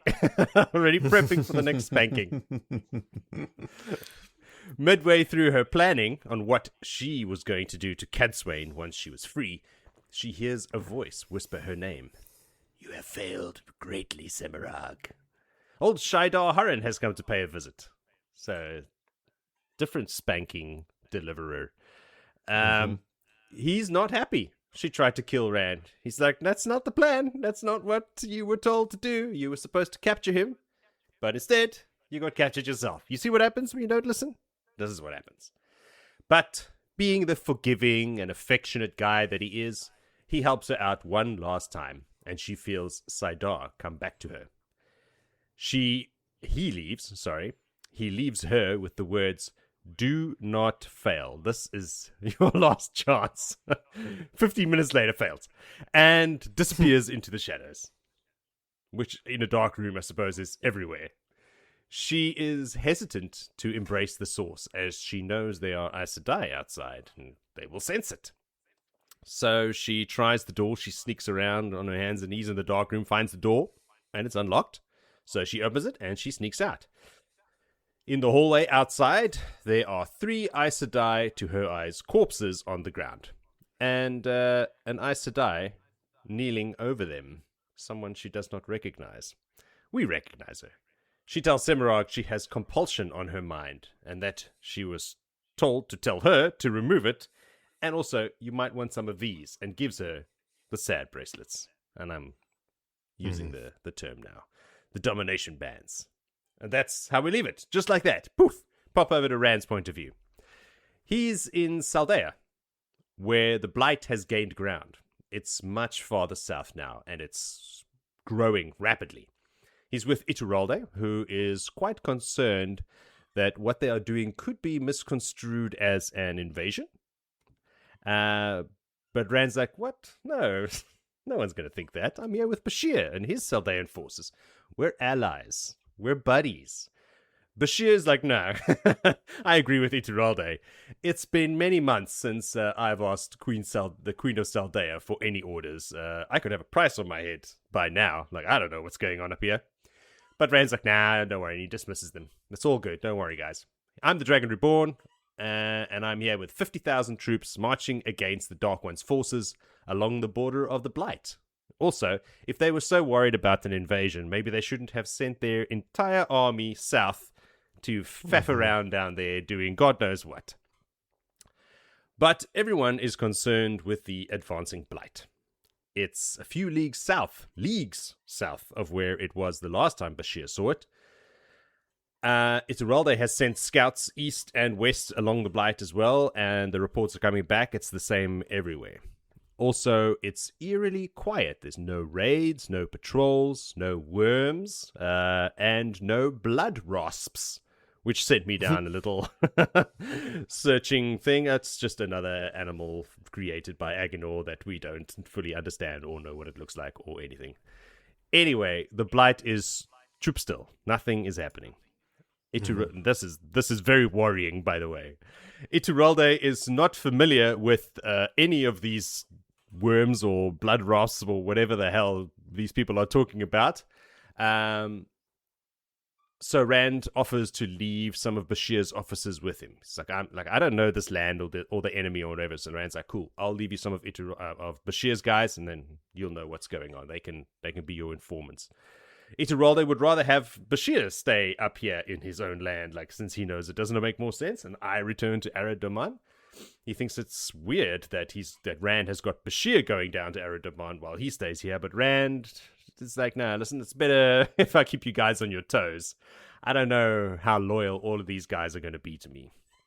Maybe they get comfortable, maybe their men sneak off home, maybe their loyalties are tested in other ways. What about Bashir's niece, literally being the queen of Saldea? There's too much uncertainty here. In foreign lands, they'll, have to stay on their toes. Rand calls for Narishma to form a gateway. He tells Ituralde that he'll send him 100 Ashaman by the end of the week. And that makes Ituralde happier. He's like, sweet, yes. Because earlier we spoke about that outside the steading. Like, I could really use the shit I could do with 100 of these guys. And he tells him that also they'll be leaving the manor house in 4 days and moving to Bandar Ibn, which gets a grunt from Bashir, who's hearing about this for the first time in his life. Thanks for keeping me in the loop. All this thinking of loyalty makes Rand wonder about Narishma's loyalty. Like, he's an Ashaman, he's a warder, he's a borderlander. Like, when it comes down to it, which will he choose? But he's pretty certain he's loyal to him. Like, this guy's been with me for a while. I sent him to take Kalandor, and he didn't take it for himself and go run off and do crazy shit. So he's a trustworthy guy. But of course, Lews Therin is in his brain, screaming about how he should not trust any of them and should kill all of them straight away. Nothing changed there, I suppose. Mm-hmm. They enter the gateway and head back to the manor house. Then, suddenly, a lucid, calm Lews Therin starts having a very rational conversation with Rand in his head, saying that that pretty one is right. And Rand's like, pretty one? It's like, Min, that one. The one with the curly hair. And those tight pants. They have to break the seals. And Rand's like, shocked, because he's riding his horse to the stables to give it to a stable hand, and the stable hand is like, what's going on? Because Rand's just stopped now and looking off, I suppose, to the left, having this internal conversation. And Rand's like, oh, cool, you're going to give me information now. This is amazing. Yes, right, break the seals. Good. Well, what do we, he wants to know, like, what do they do after the break the seals? Like, I got it, break the seals. And then what? And Lews says, then we die. It's like, no, okay. I mean, between those two things, what do we do? Rand pushes him for more information, but then Lews loses it again, just starts crying and weeping and whatnot. And Rand wants to know, it's like so close. He wants to know, like, how did you seal the ball the last time? And Lews is like, doesn't matter, does it? It didn't work. And he goes, yes, again, I know it didn't work, but what can we do differently this time? And then there's just silence. So Rand's like, well, it was good while it lasted. So Rand dismounts and hands his horse to a very confused stable hand. terrified as well, I imagine, and heads inside. Passing Dira along the way, Bashir's wife, who gives him one of those Dira looks. And he just gives her a nod and a smile. Like, hey, not going to engage.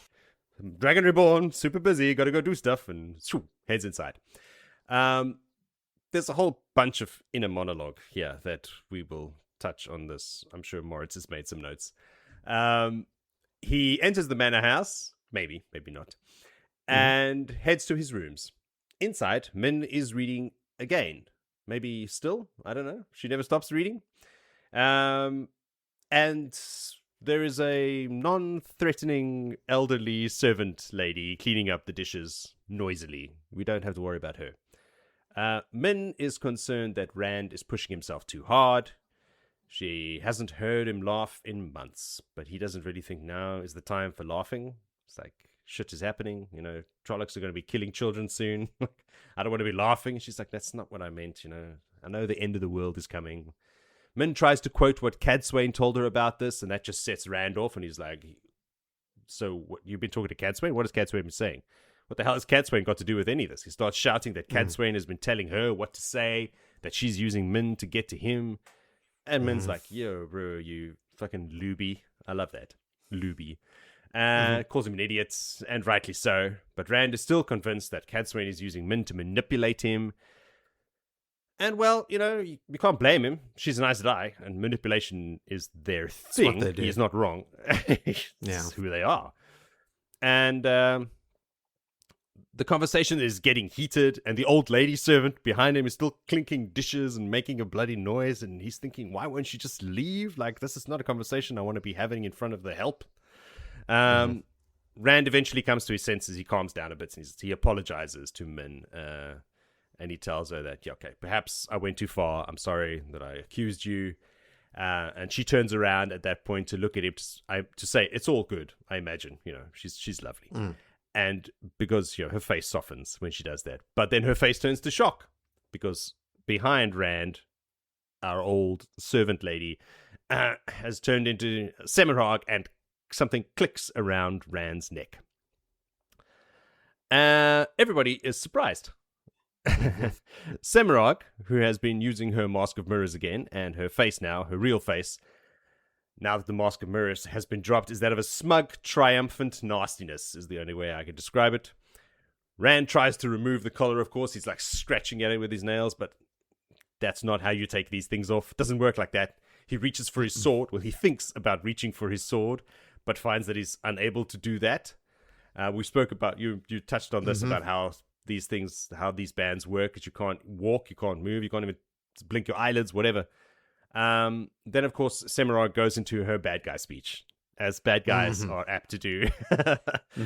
But she doesn't get very far before a knife flashes through the air, and she's barely able to deflect it with a weave of air, and it like thunks into a post behind her. But it does nick her again on the face and leaves a little gash on her face. Min, of course, she doesn't wait for anything. Then she screams for the guards, Min that is. She screams for the maidens. The Karo Khan is in danger, but Semirhage channels, knocks her off the bed, blocks her mouth with some air, wraps her up in air, and hangs her in, with flows of air, and hangs her up in the air. Lots of air happening here. Rand tries to help her and retaliate, reaching for Seaine. This is all in his mind the entire time, but there's a block on him. He can't do that, obviously. He can't move, he can't channel, he can't do anything. His legs won't listen to his brain.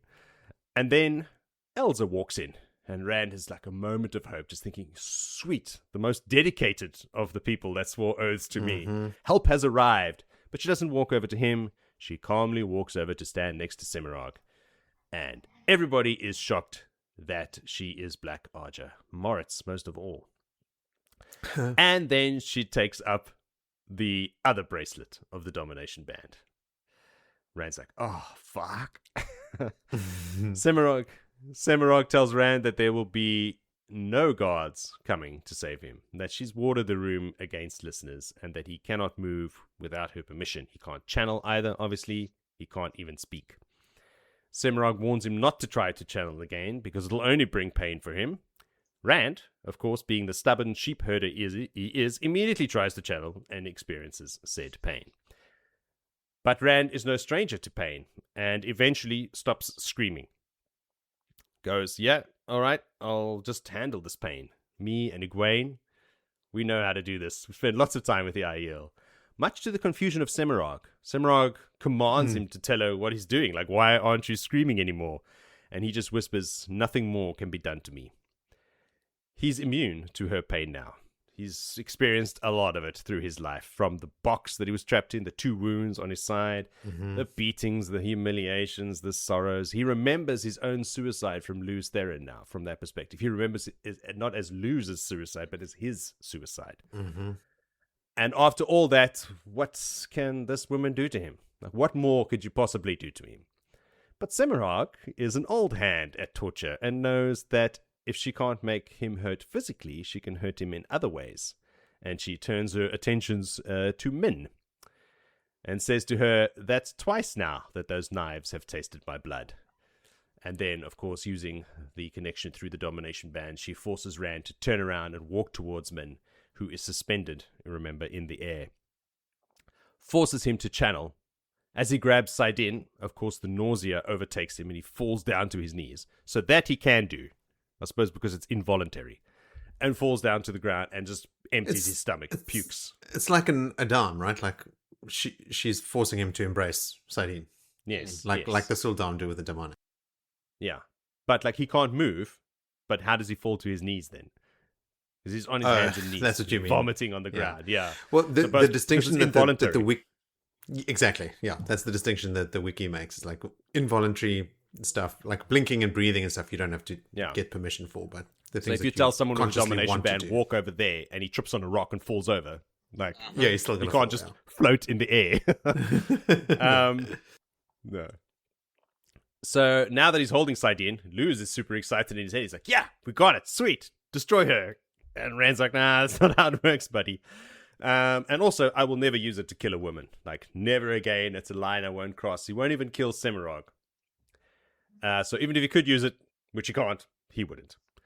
Semirhage is very happy with her progress here. She tells him that they're going to leave the room now. They're going to go kill all those Aes Sedai, or the so-called Aes Sedai outside. They're going to travel to Shaiel Ghul. She's going to present him to the Dark One. It's going to be so rad. It's all going to be done. She's going to be the best. I mean, wow, she's going to get so much brownie points for this. But before they do anything or go anywhere, it's time to take care of Min. So she forces Rand over to her again. She makes him release Seaine because this needs to be a bit more personal. And then she forces him to start strangling Min. So he's got Min on the ground and he's really squeezing hard. Her face is going pale. She's just looking at him like her eyes are locked on his eyes as well. But there's nothing he can do about it. And inside, he's freaking out. You know, there's like a cat trapped in a room, just spinning around, running up the walls. And Luz is screaming. He's screaming. Luz is screaming for Ilyena. He can't take it anymore because this is like him killing Ilyena again. It's all coming back to him. There's just madness in Rand's head. And then Rand screams to himself in his own head that this can't be happening. He will not do this again, killing another woman, and not just any woman. This is Min. It's all caps in the book. And then something snaps inside of him. And he finds that he could tap into another source of power, not Seaine. And he goes, ooh, what's this now? And the image of a clouded face flashes across his mind, and he can't make it out. But we can. I can make out that clouded face. Luz knows what this power is that Rand is trying to grab. And he's like, no, don't grab that power. We can't use it. Not that one. Anything but that. It is him, he says. So Rand's like, fuck it. I got to do it. He channels, feels a power that is 10 times as sweet as Seaine and 100 times as violent. Comparable to using the Khut and Khal to cleanse the source. He weaves spheres or spears. Why did I write spheres here? Spears of fire and air and throws them at the collar on his neck. That's a risky move. What if you're just like a millimeter off? Throat. He's real accurate. Come on, he's in the void zone now. He's living in the void. Yeah, must be, man, because he didn't manipulate it. He spears of fire and then throws them, is the verb, at his own neck. The collar explodes. Again, another dangerous maneuver, but luckily not inwards. It explodes outwards, sending molten shrapnel flying everywhere through the room. He's free now, so he lets go of Min. Step one. Stands up, turns around, and just says, Semirhage. And who knows now? She's like, oh shit, the jig is up. It only takes Semirhage a few seconds because she's shocked. She's standing there like, how did you do that? How did you channel? How did you get out of it? And then she realizes, oh shit, it was the true power. And she asks her great lord why he has forsaken her. Rand raises his hand and just balefires her out of existence. Cheers, Sammy. Elsa, seeing this, goes, whoops, time for me to leave too, turns to run, and he balefires her too before she even gets close to the door. So she's gone too. He holds on to the true power just a few seconds more and then eventually releases it and turns back to Min. He just wants to feel that power just a smidge more. But now Rand is broken. This ordeal has pushed him over the edge. He tells Min that this is it. They've taken everything they can from me now, and this is when we hear the noises outside in the hallway as help finally begins to arrive. A bit late now, guys. But before they come inside, he tells Min that, this is it. He's done. As he said to her that before, he needed to be harder than steel to win this, but now he is hard. Now he is as hard as Quendiar. And that's how the chapter ends. Why would he not say as hard as a diamond? Because Quendiar is harder. Is it? It's the hardest thing. Yes. Maybe Quendiar's diamond. No. No, it's not. Try again. Because they have both of those things. Yes. And they are not the same. Oh, Vol, did you have anything you wanted to talk about there? Yes. It's just not... There could not have been a better end to Semirhage than this for me. It's like the point of breaking Rand. Rand is now in that stage. He is now as hard as nails. He is killed His final two evolution. women. I will never kill a woman again. To just killing two women with two quick balefire blows. And the follow-up chapter, I think, even like, here we go. Hard Rand is here. We'll get into that now. Again, just you cannot keep these Forsaken around. You can't. It's like trying to keep a honey badger in your house. It's not a good fucking idea. Look at the wise ones. Listen to Soralia, listen to Idara, listen to them when they say, put this person down like a dog, just do it. They are called wise ones for a reason. Soralia said that when she met Semirhage. She's like, why are we not just killing her? What's going on? Exactly. We should really kill it. Come on, guys. But now, ironically, if she was just killed by them, she would be resurrected. But Rand has now put a stop to that. Thanks, Martin. Killer, he ended her.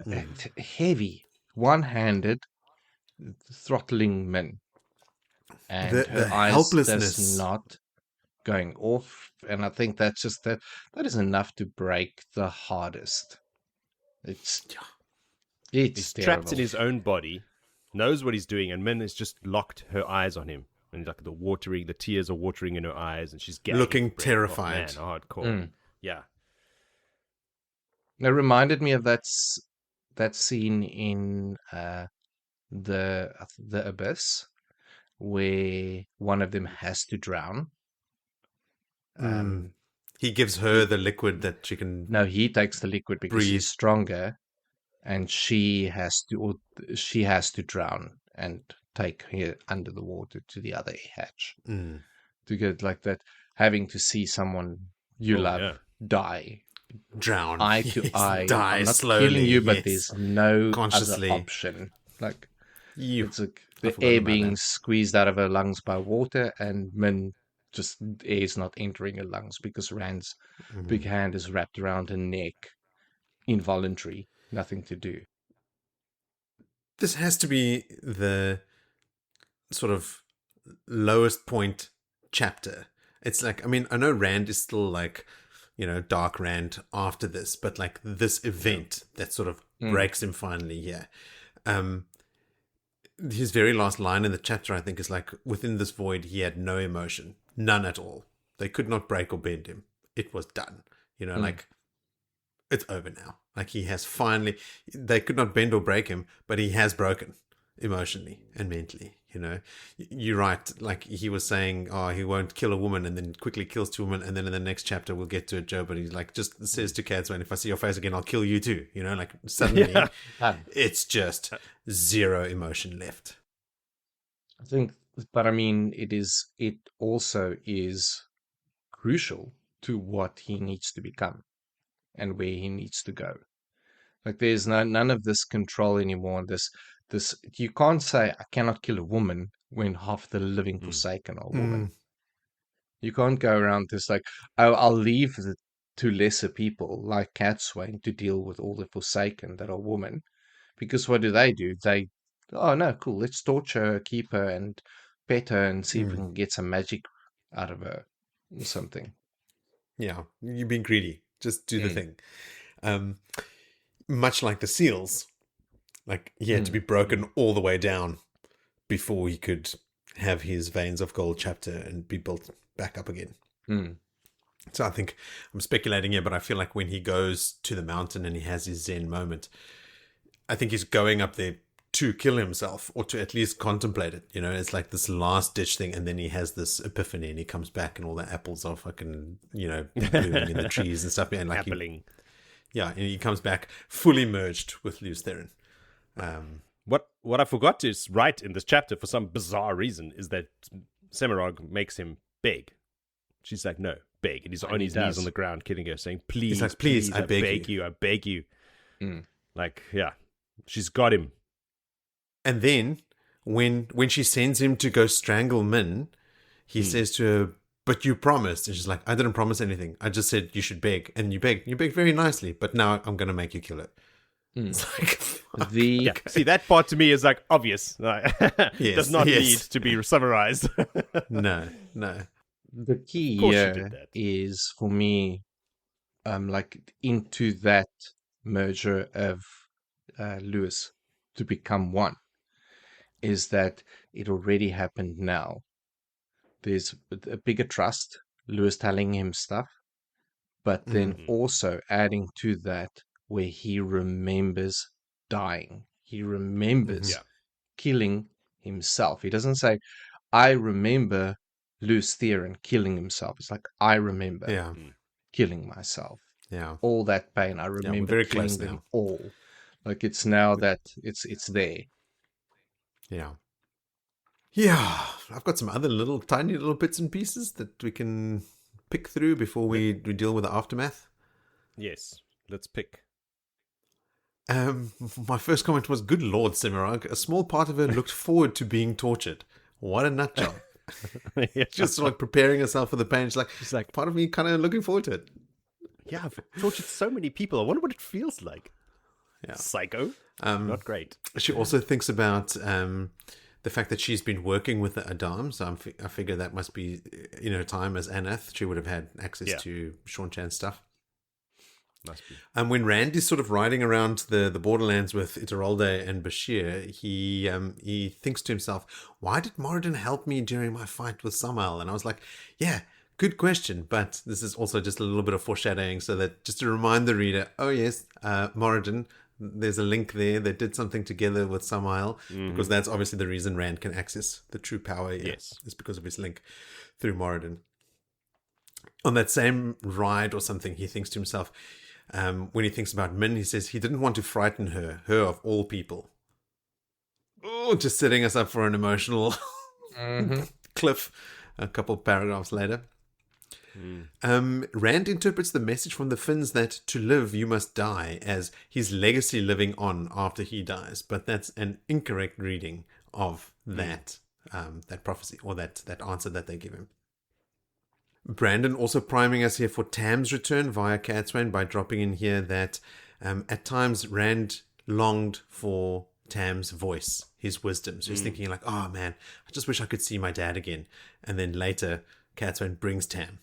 And Rand and Tam have a falling out. Rand almost kills Tam, and then he goes nuts and he starts screaming at Cadsuane and stuff again because she's still around but hiding her face. And this is in the next chapter where he says, "If I see your face again, I'll kill you." And where a listener had previously corrected me in saying he didn't banish her, but his specific words were this: so she starts covering her face and is still around, which in Rand's current state, ballsy move. Let's see how I can push this little rule to its ultimate. True Aes Sedai. Yeah. Totally. Yeah. When Elsa comes into the room, she looks somewhat out of it. Like the compulsion that Semirhage removed had affected Elsa's brain. You know, like they say that it's extremely dangerous to remove compulsion and that like you're never quite the same afterwards, and you can see the effects of it on Elsa here. Like she comes into the room here looking, I think Rand notices that she looks dazed or just like completely out of it. Yeah, when irrelevant when now that she's dead. When Semirhage starts torturing Rand, I don't know, when she starts the whole thing, he notices that Elsa is looking like she's bitten off more than she can chew. And I think that's weird. She knows that she's dark. She's Black Aja, that she's going to have to do this. Yeah, what did you think, lady? Yeah, but probably the compulsion as well. Why was she compelled? Is my question. And who compelled her? To serve Verin. Rand, do her best. Yes. Verin compelled her in the Aiel camp after she was captured. Oh, after Dumai's Wells. So she had that form of compulsion from Verin on her.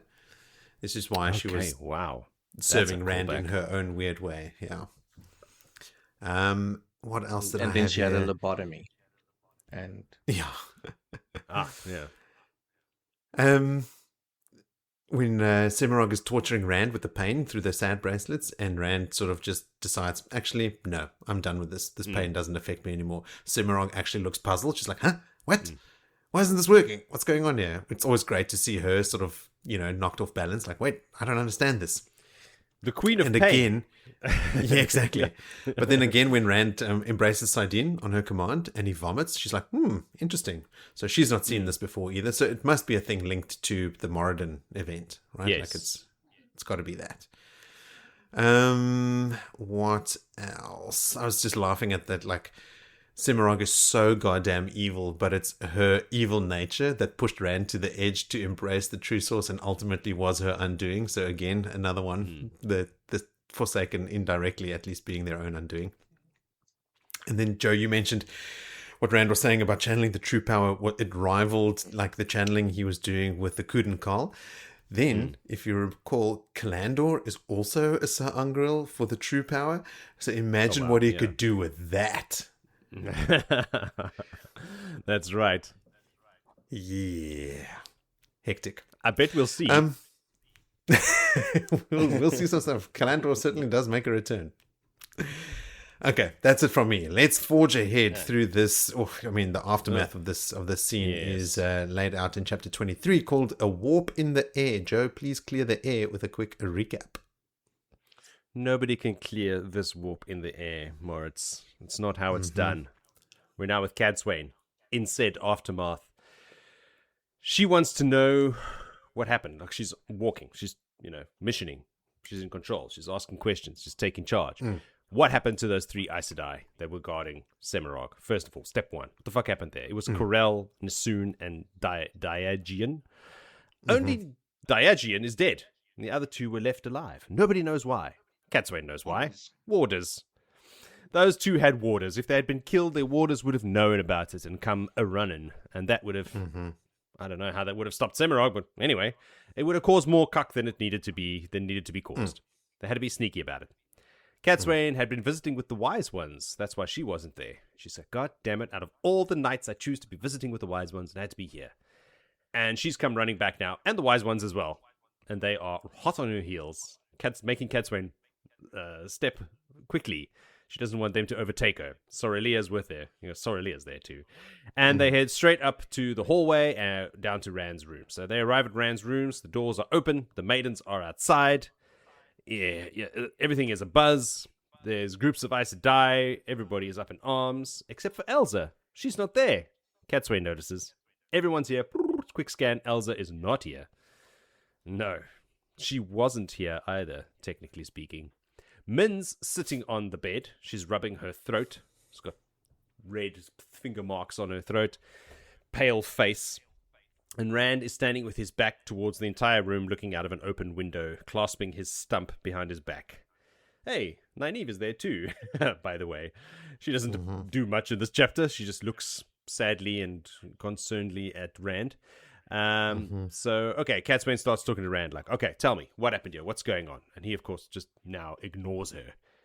So she thinks, oh, this cheeky boy, I'm going to have to teach him a lesson, insolent child.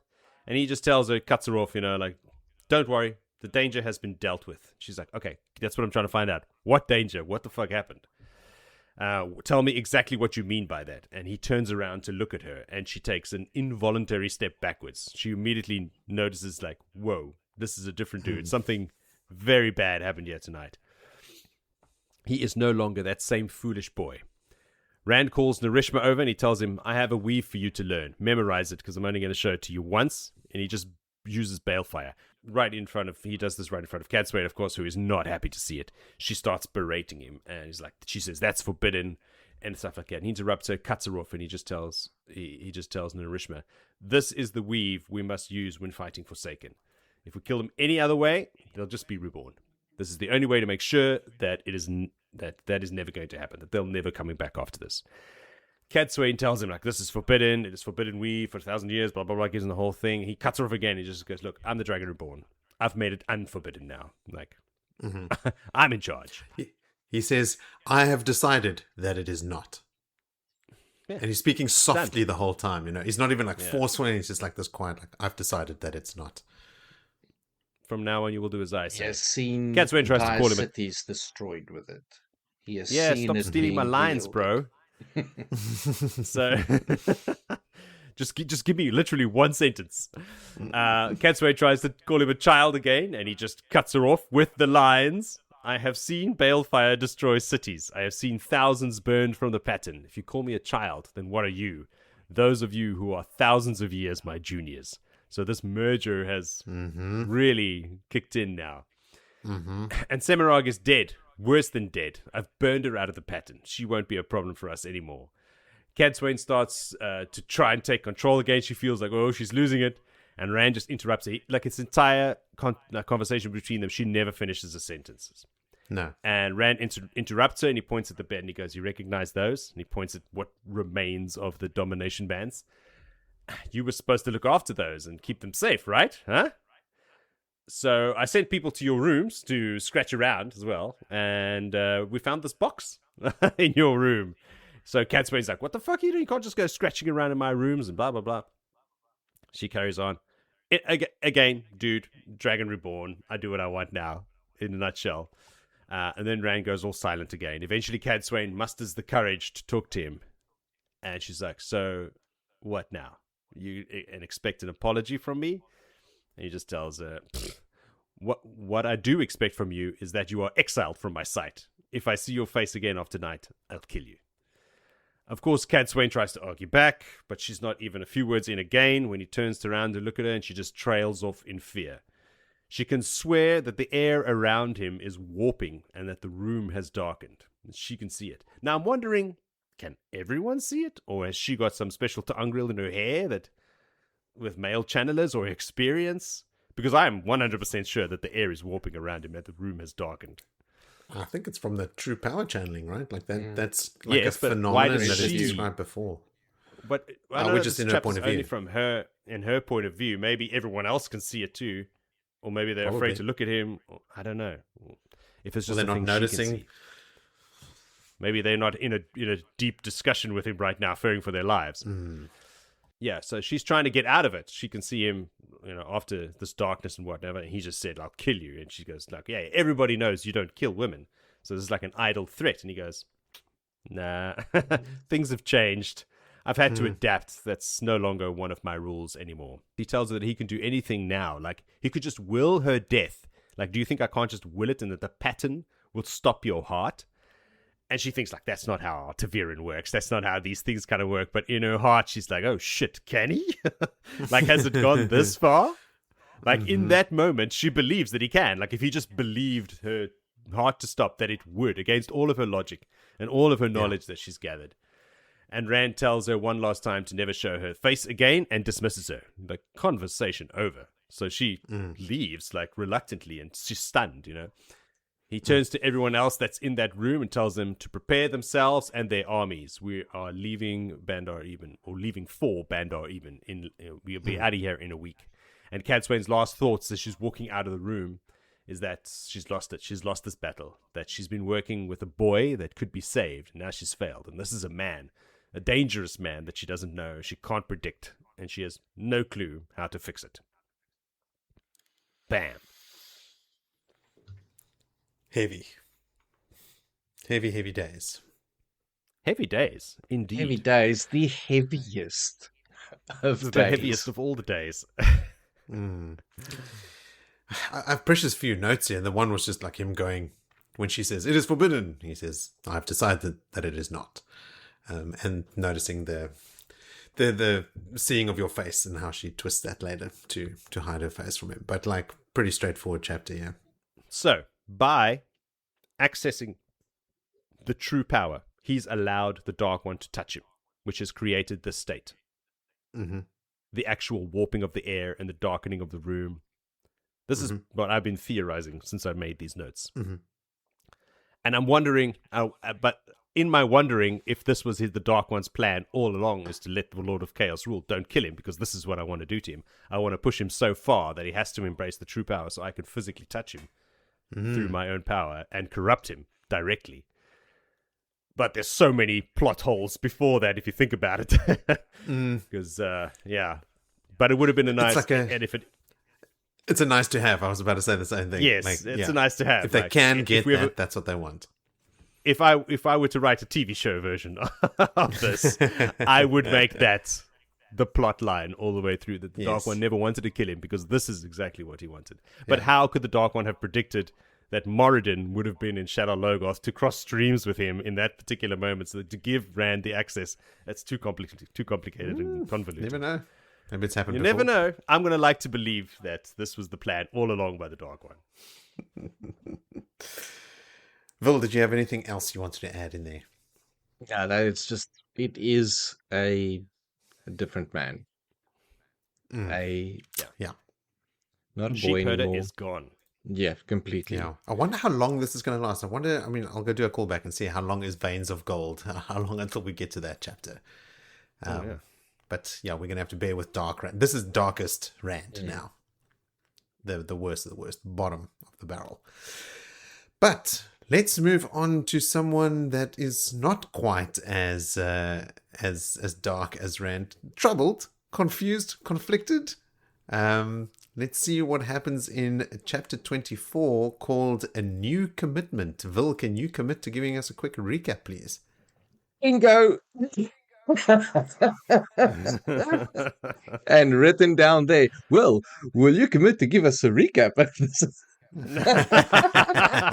Nice. Did have it on his bingo card. I knew this was coming. Yes, I will commit, and I have in writing. We're in the point of view, and Gawyn, and he's in my head now. You know that in Shrek, is it where there's Prince Charming with a big chin? Yeah. Is that voice in my head, like a pompous little prince.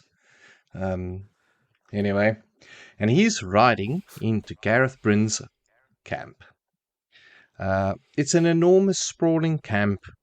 It's a monstrous thing, like a spider watching a butterfly, as this camp is lurched to pounce on the tower. Gawyn knows well that he's been seen entering this camp, but he does it with confidence, as long as he's not running away from the camp, because that could inspire a hunt down. He's just a single man, no threat to the camp. It's been 2 nights on the road, with some poor sleep, and he does dwell on being quite exhausted. Gawyn can't even go back to his younglings now anymore. That chapter is now completely closed by him. He's pretty sure that the warder, and I forget his name now because I did not write it down. I want to say Steel Yeah.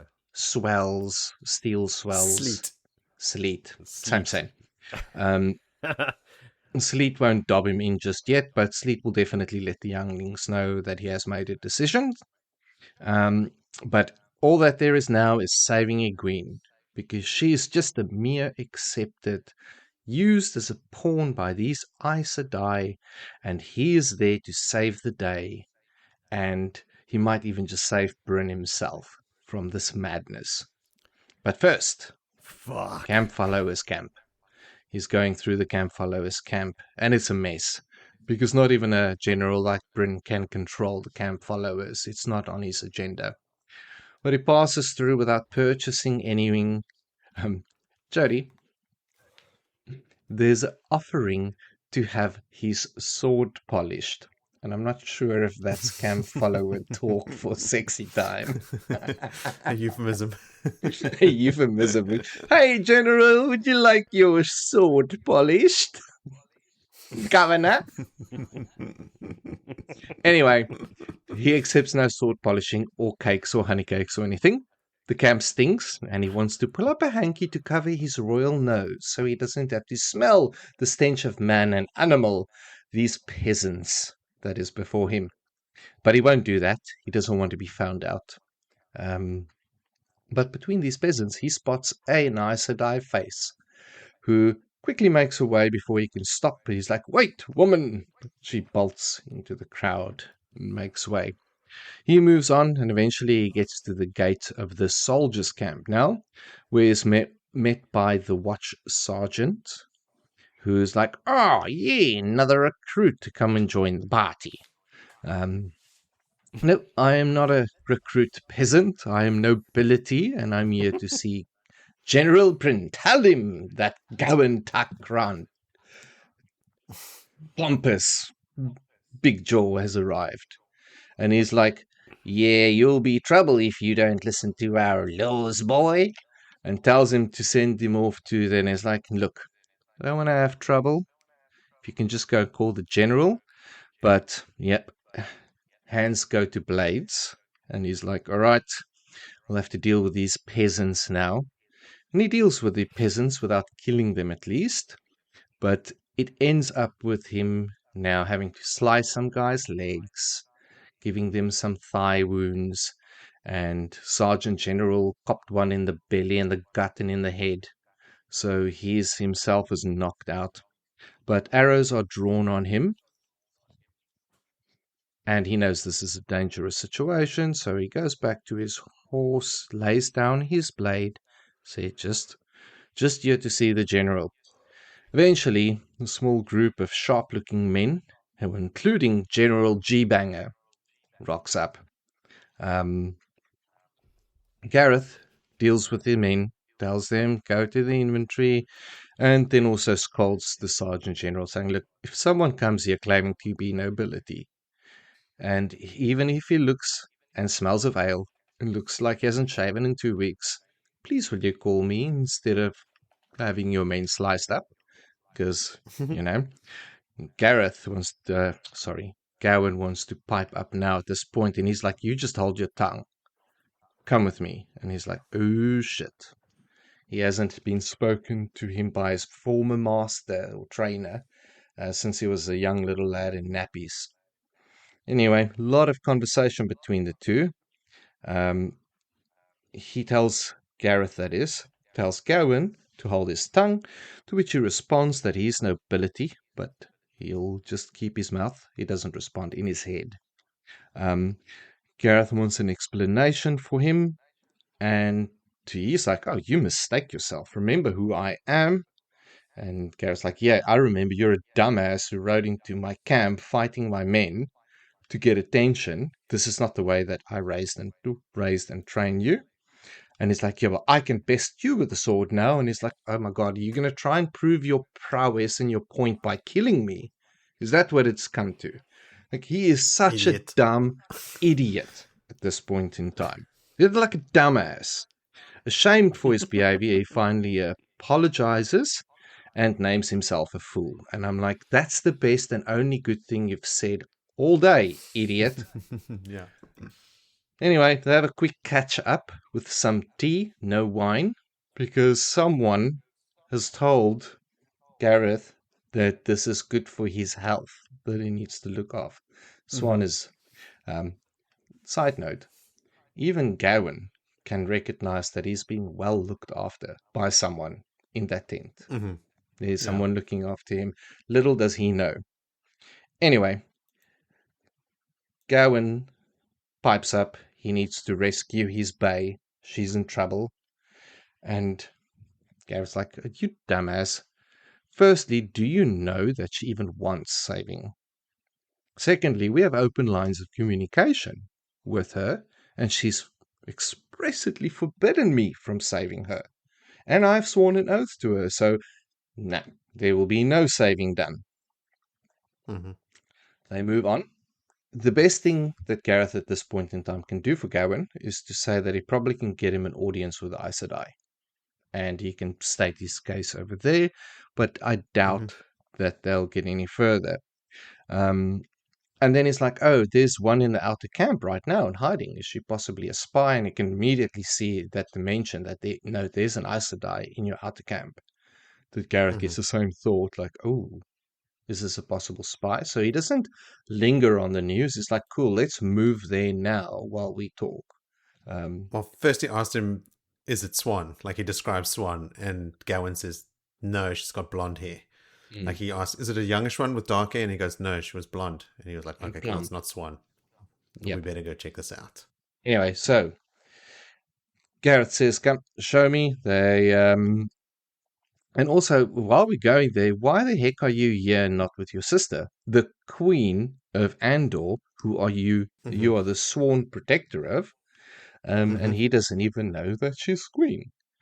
Nor does he know that she's with child. He knows nothing. He is the epitome of Jon Snow. Yep. Anyway, where have you been, lad? Is his statement. Like, have you had your head up someone's arsehole? His own. Yes, he has. You made an oath. But old little G wants to rescue Egwene first, and then he'll take Egwene to Elaine, where he can keep an eye on both of them, because he is the savior of them. He is the savior of the world. Gareth then at this point is like blood and bloody ashes. The man never swears, but he drops a blood and bloody ashes. You the one, he realizes, that's been killing all my men. Because he knows just a little bit too much. Like, how did you figure it all out? You've been leading raids against me. And he's like, you're the enemy commander. But Gareth's like, oh, well, I've been just doing my job. I'm at the tower, training water. But that's what I'm supposed to be doing. And Gareth starts to understand what really is happening here. And it's pretty clear, and I'm going to refer to little G, that he was thinking with his little boy in his pants. And that's all that's driving his decision-making at this point in time for Egwene. And he understands at that moment what is going on. And then Gawyn questions him, like, why are you not in Andor then? If I can ask the same with Elaine. And Gareth then drops the story of what happened to him, because little does he know, he was put out of Andor and exiled by his mother. And he tells him to his very sad in puppy acting face that your mom was a baddie, and explains why she was a baddie. She was a terrible queen. She had Gabriel in her ear, and she done a lot of stupid shit. So if Althor had killed her, then that's probably for the best. But he did not. So get that idea out of your head as well, because he brought it up that Althor, he's got that hatred, and he's like, bury that hatred. He helped your sister get that throne. He's helping everyone. And I don't believe it for one moment that he killed your mother. So anyway, They then go about their business, looking for this missing or hidden Aes Sedai, and true to Gawyn's word, and the only truth that is spoken all day, there she is with the peasants in the wash water, busy washing busy washing clothes, with a yellow kerchief over her head, and blonde hair sticking out. And Gawyn thinks to himself, like, this is insane to see an Aes Sedai like this, like humbling themselves to this level. I'm like, you know nothing yet. Again, just this ignorance. Gareth Bryne then says, "You there, woman!"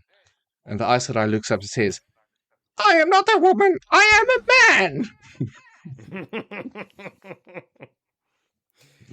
No, she didn't. Anyway, jokes aside, we move on with Semirhage, who gives her name, exposes, and tells a story of shame, and she just wants to be left alone.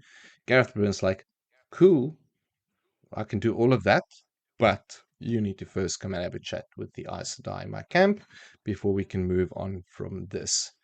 And then perhaps, Gawyn, you can have your interview as well, so let's all pop along to them, and that's the end of that chapter. Yeah, not an awful lot to unpick there. Joe, anything you want to add? Yeah, I want to tell you my experience when I finished the previous chapter and then looked at the next page on the Kindle and I saw fucking Gawyn, and it was a 38-minute chapter where all the others are like 20-something minutes. I was like, oh no. I read the first paragraph and I turned off the Kindle and just went to bed. No. I'm not doing this. I can't handle this guy right now. And I was right, because the next time I read it, I was like, fuck, glad I didn't read that. Waste any of my precious sleep time on this. Yeah. And that's it. Yeah. That's your thoughts That's all I have to say. Fuck this guy. Still a dumbass.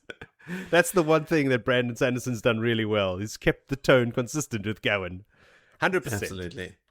Yeah, I think it's when he's like riding into the camp or something, he thinks to himself, he's going to talk both Egwene and Gareth out of this rebel nonsense. Like he's going to get Egwene and Gareth and take them both back to Andor.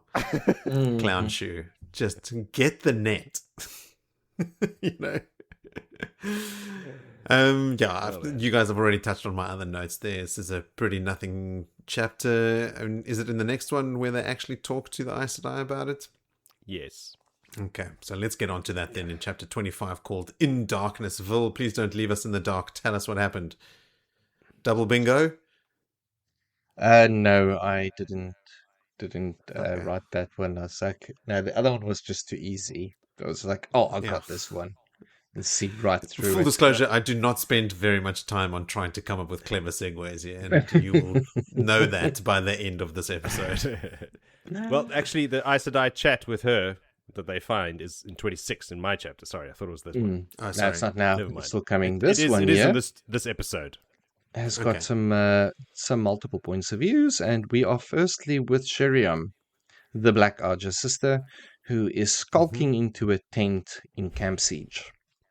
She enters warily because she's learned you might just pop into a dark tent, and a certain super forsaken Shadowharn might just be hanging out waiting for you, or others, or worse. But it's all cool, and she's like, "Oh, cool." She jumps into a cot. She's like, oh, this is going to be good. Gonna have a nice early night. She wished at this moment that she kept her mouth closed and didn't ask as many questions because, life could have been different for her. And she also then rused that this is not what she wanted. It's not that she's feeling guilty, but why must the end of days be now? She just wanted power to climb in the tower. Yeah. Not Tough luck. to be a pawn for the Dark One during the end of days. But hey, suck it. You made your bed, you sleep in your little cot. And I think that's quite apt that she's busy getting into a little cot of pain at that point in time. But she senses a great power outside as she can feel power coming. And the tent flaps open and a dark figure enters. And she realizes, oh shit. She falls to the ground like a little obedient snake. But it's not a lemur. And this was much more powerful one. The great mistress. She couldn't sense Halima. No, that's can't compare the it two. was quite confusing there. But anyway, Egwene Alvia must be disposed, is her instruction. She must be removed, and this little meetings that you are having in Tel'aran'rhiod, stopping. That's not your playground. How are you getting in there even? She explains like, oh, we got these little angreals and things that we use. And she's like, oh, the sleep weavers. How many do you have? And she's thinking, okay, I've got to lie. And then she doesn't lie. She tells the truth. One is with Leanne, that she thinks, but the reality is that's the one that Swan has. So there's 19. And she's like, cool. You got 3 days to get 19 and hand it back to me. And for every one you fail on every day, I'll take some toes and fingers. And she does the math and she's like, oh shit, I'm going to lose all my toes and fingers after 3 days. I don't have that many toes and fingers. Don't have that many. And with that thought, we leave her and we pop over to, I'm going to butcher the Seaine in the tower. That's right. Yep. And Seaine is the White Sister, the sitter for the Whites, who is with our A girl, Egwene, who is shielded and imprisoned. It's 2 days after the Elida incident. Egwene has still not had a bath and a wash. She's still in a bloody dress and is being beaten and is just now the gloves off treatment for her. And but sitters have been coming to see her because the news is out of what she's exposed, and the broken tower is now even a little bit more broken because of this. Because Elida's story is that she named Egwene to be a dark friend and then started beating her as a dark friend. But there's, the problem with witnesses. There were witnesses there. And Seaine is of the opinion that she might not want to bring her to trial. She might just actually keep her in the state. But there's thoughts and a plan. But Egwene is like, you got to think about the bigger picture here. And reminds her that there is a war against the shadow. The end of days is coming. You've got to keep this. Asking her specifically, is this weirdness in the tower, the bubbles of evil, whatever we want to call it, the changing of rooms continuing, and it is, in fact, ramped up. The accepted or the novices quarters all of a sudden on the 23rd floor. Things have, and I was like, what, 23 floors in the tower? Okay. And the Browns has been misplaced. They just in moved. The basement it's or something. A basement. It's like things are very weird at this moment. But at that point in time, she's told to depart, Seaine that is, and Gawyn is put back into her dungeon. Quite literally a dungeon. She cannot stand up. She's got nothing to sit on. She's just in solitary confinement in a dark room. And Egwene then reminds her again that Seaine, the last battle is coming. And Egwene reminds herself to stay firm. And that is the end of that chapter. Joseph, what you got? I don't got much. I'm just laughing at Sheriam. Because I found myself, like, when she has that break, when she gets back to her tent and she thinks to herself, like, oh, sweet, no one's watching over me, Halima's gone. Like, I actually felt, like, happiness for her. Yeah. And then for a brief immediately, for a brief moment, and then I'm like, then she gets her comeuppance, and I'm like, yeah, why was I happy for her? What the fuck? Fuck you, Sheriam. Musana, right? Musana that came to her? Yes. She goes straight back to the that's my tower. guess. She goes back to the tower. She recognizes the tiles of the tower on the other side of the gateway. The readers know at this point that Sheriam is Black Archer, right? Like, we always know because we're always talking about it and like how she's looking all disheveled and like she's just been crying, and Swan is commenting on how she's like let herself go and like No, yeah, because we have points of view of her getting beaten in her tent. yeah, Yes. that's right. So Ages yeah. ago, Okay, good. Because the chapter icon here is also a Black Archer icon, and then it starts with Sheriam. So yeah. Someone in this chapter says bloody ashes. It's not in Matt, my. but that's coming. In chapter 27, it is Matt who says bloody ashes. Who brought that up? No, you Was sent it in us a Discord, screenshot. Or was it? Yeah, I sent it. It was one of the listeners that wrote in saying, "Oh, you guys are gonna hate this." I hate it. You are correct. Same. It's the worst. Was it Jonna who said we should petition that they reprint the books because it's the name of our podcast? We should open a lawsuit. Sounds like That it. wasn't John. That was the. Oh gosh. Put a The call super back long into one, that. Angela. Yes, Angela. Pretty Right. certain, yes. With all our fans, it's My- hard to keep track, being so popular and famous and all. You joke, but it's true.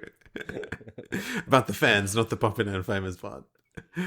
My last note on this chapter is just that Egwene knows that now that she's in captivity here, the last message, like even the fact that she still resists, is still a message that's going out, right? She hasn't given up. Yeah. So even just by being alive, even though she is so limited now in what she can do, she is still sending a message that she's resisting, so she can cling to that hope, which I thought was She has pretty planted optimistic of her. Glasses all half the full. seeds that she could. Yep.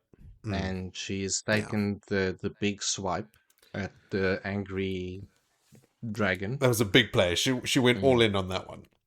And how the chips are going to And- fall is still to be determined. But she also And she knew had that 5 sitters after there. this, her whole world is going to change. She's just going to be put in a corner to scrap pots with no influence. So it was kind of like Yeah. the last Hail Mary. Like, this is Yeah. it. I've got 5 sitters in a room with her. I can prove to them outright now, this is what she'll do. This is who she is. Yeah. And just use her powerful words Yeah. with powerful, strong points. Just the way that you described that, Vil, made it sound like Elida was straight up lying about how she's representing that scene played out, with like saying that no, she declared her dark rune first and then beat her with the power. I mean, she wouldn't be able to lie outright because of the 3 oaths. So I'll have to go double check exactly what she said. Like, what is Elida's spin on the whole thing, and like how she could potentially justify that to herself. Because yeah, that would be a lie. Mm. Okay, one more chapter to go. This is a 6-chapter episode, but I don't think this one is very long. It is, however, called Chapter 26, A Crack in the Stone. Joe, are you on crack or just stoned? Both.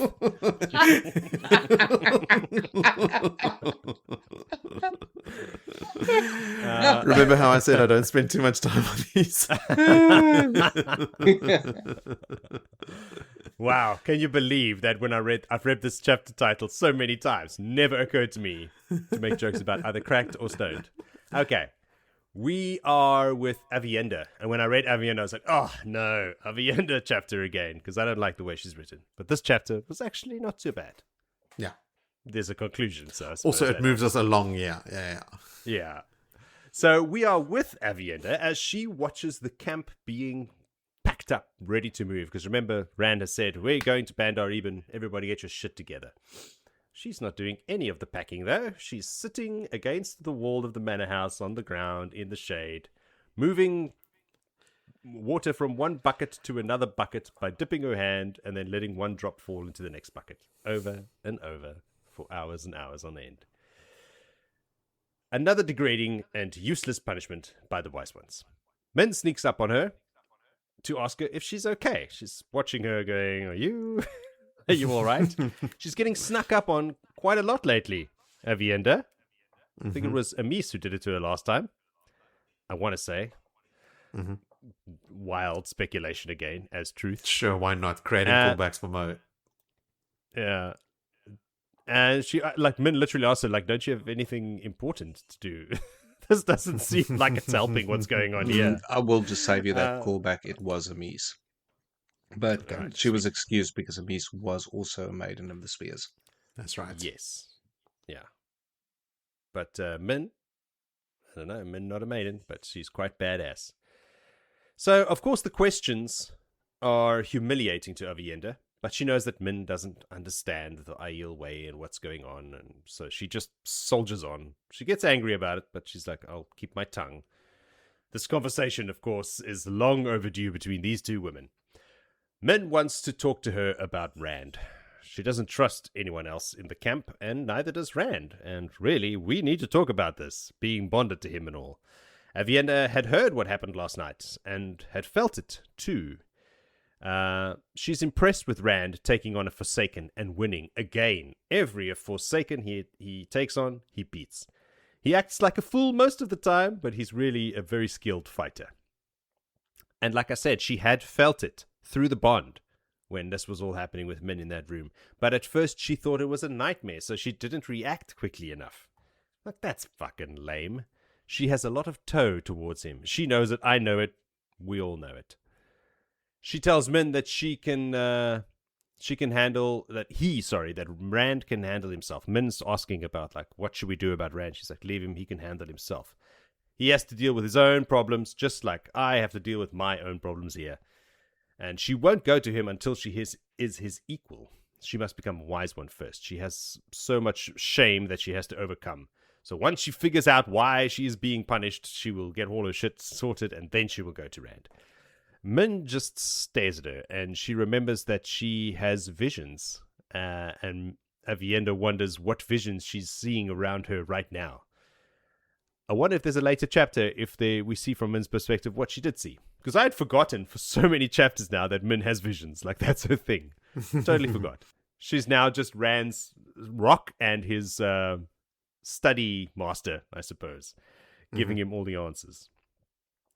The visions are kind of like backseat now. Min tells her that she always worried that they would come to blows about Rand. She admits that she doesn't know her very well. She's like, look, we never speak. I don't know you. Are we going to fight about this guy? Like, what are we going to do now that we're both bonded to him and that we have to share him?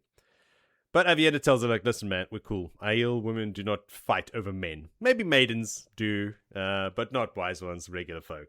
Maybe they could have a knife fight, but that wouldn't be fair to Min. It'd be like a no contest, really. Min takes offense to that. She's like, hey, man, I'm pretty good with knives.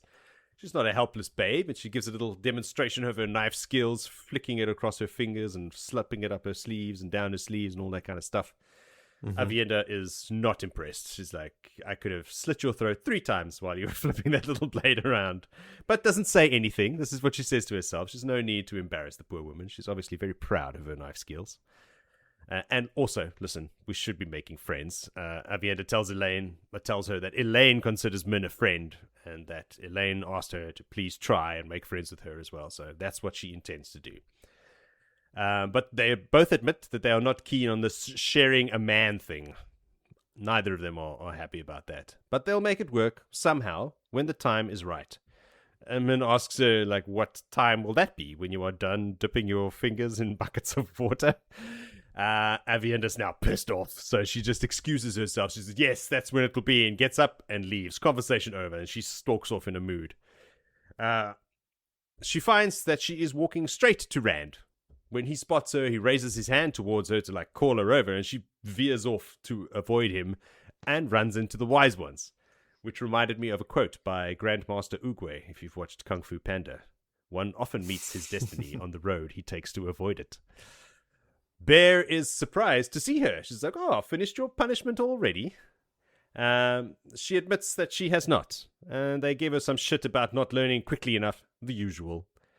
And with her anger now from her conversation with Min, she finally snaps. She says she has done everything the Wise Ones have asked of her. She's seen their approval at her answers to their questions, that she is the best channeler that is alive amongst the Aiel right now. She has done her duty with honor, and she is done with their bullshit.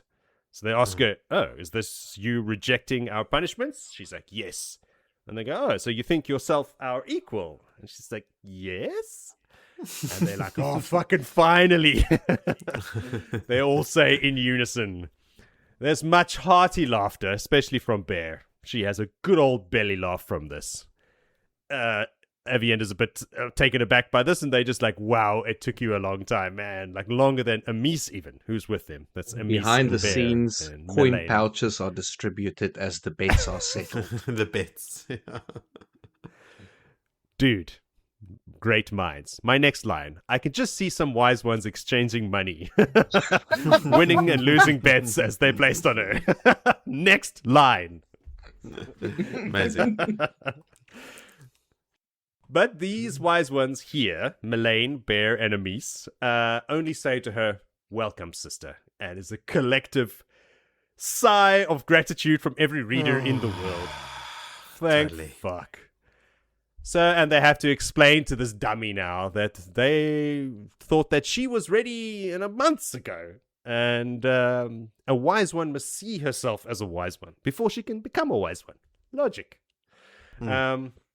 Bear sees Rand talking to some Aes Sedai, and she admits that she has a new appreciation for their Aiel ways of like dealing with rank. She's just like the Aes Sedai at the bottom simper and beg like dogs to their superiors, and that even though the wise ones do have rank, it's based upon achievement and experience. It's not strength in the one power, obviously.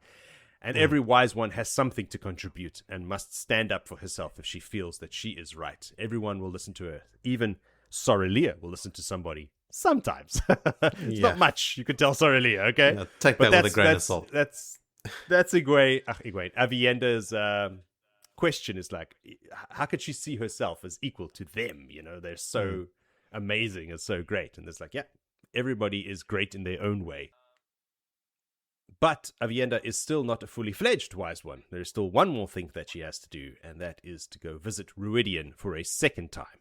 And this time she can wear her clothes, as befitting her station. And she's going right now. Goodbye. They have had a travel bag prepared for her for weeks. It's at the traveling grounds. Adios. Time is a ticking. The last battle is coming. You gotta go. And they turn their backs on her as custom dictates, because they now will not recognize her until she comes back as a fully fledged wise one. Amis walks her to the traveling grounds at least and tells her, like, listen, you must go and return. Return, second part, very important. We need your help dealing with Rand. He is not the same man after last night. So she's like, yes, got you. Roger that. Trots off to the traveling grounds, opens a gateway to Cold Rock's Hold, because she needs to at least run some way. She can't just, because normally you have to go on foot to Ruidian. Yeah. But there's no time for that. So you're going to go to the waste through a gateway. It seems a bit of a moot point at this point in time with traveling and all the rest. Like, well, it's specific to contemplate, like your whole raising and all that stuff. This is supposed to be a time of contemplation. Exactly. But also you're not in the waste, like tradition dictates, so that is a bit unfair. So we'll get you to the waste, get to the wealth, and then run a little bit and have a little bit of contemplation. Anyway, she opens the gateway, Cold Rock's Hold, run to there from Ruidian. Her honor has returned. She's super stoked. Off she goes. We pop back to the rebel camp, as I was mentioning earlier, where they are questioning Semirhage. Did we say Semirhage? I was kind of zoning out earlier. So this is the Aes Sedai that they found, the one that Elida knocked down a peg or 7. I think she's only named in this chapter. I think so. She names herself in the previous one. I assume. Did she? Does she? Okay. Yes. It's like I didn't pick up on that. She snuck out of the tower after her demotion through a small water gate. Swan is part of this group of 6 Aes Sedai questioning, and she's like, what now? What's about this water gate that you're talking about? Tell me more. But she's not the highest ranking Aes Sedai there, so the others have more questions. Swan has to, as we spoke about earlier with the wise ones, her rank is very low at the moment. Romanda is among them. She's noticed how Swan has attached herself to Lelaine. She doesn't know, of course, that Lelaine attached Swan to herself. But anyway, they are attached. And she hasn't forgotten how sneaky Swan had been as an Amyrlin. It seems the others have forgotten. Like, just because she has reduced power now doesn't mean she lost any of her sneakiness and her wits. So this whole chapter is from Romanda's point of view. It's a lot of internal dialogue from her. And she is looking at things, listening to questions, and thinking thinky things. Romanda is also thinking about Sheriam, who is also there as one of those things, and how she should be removed from her position as well, because she's also acting weird and distracted.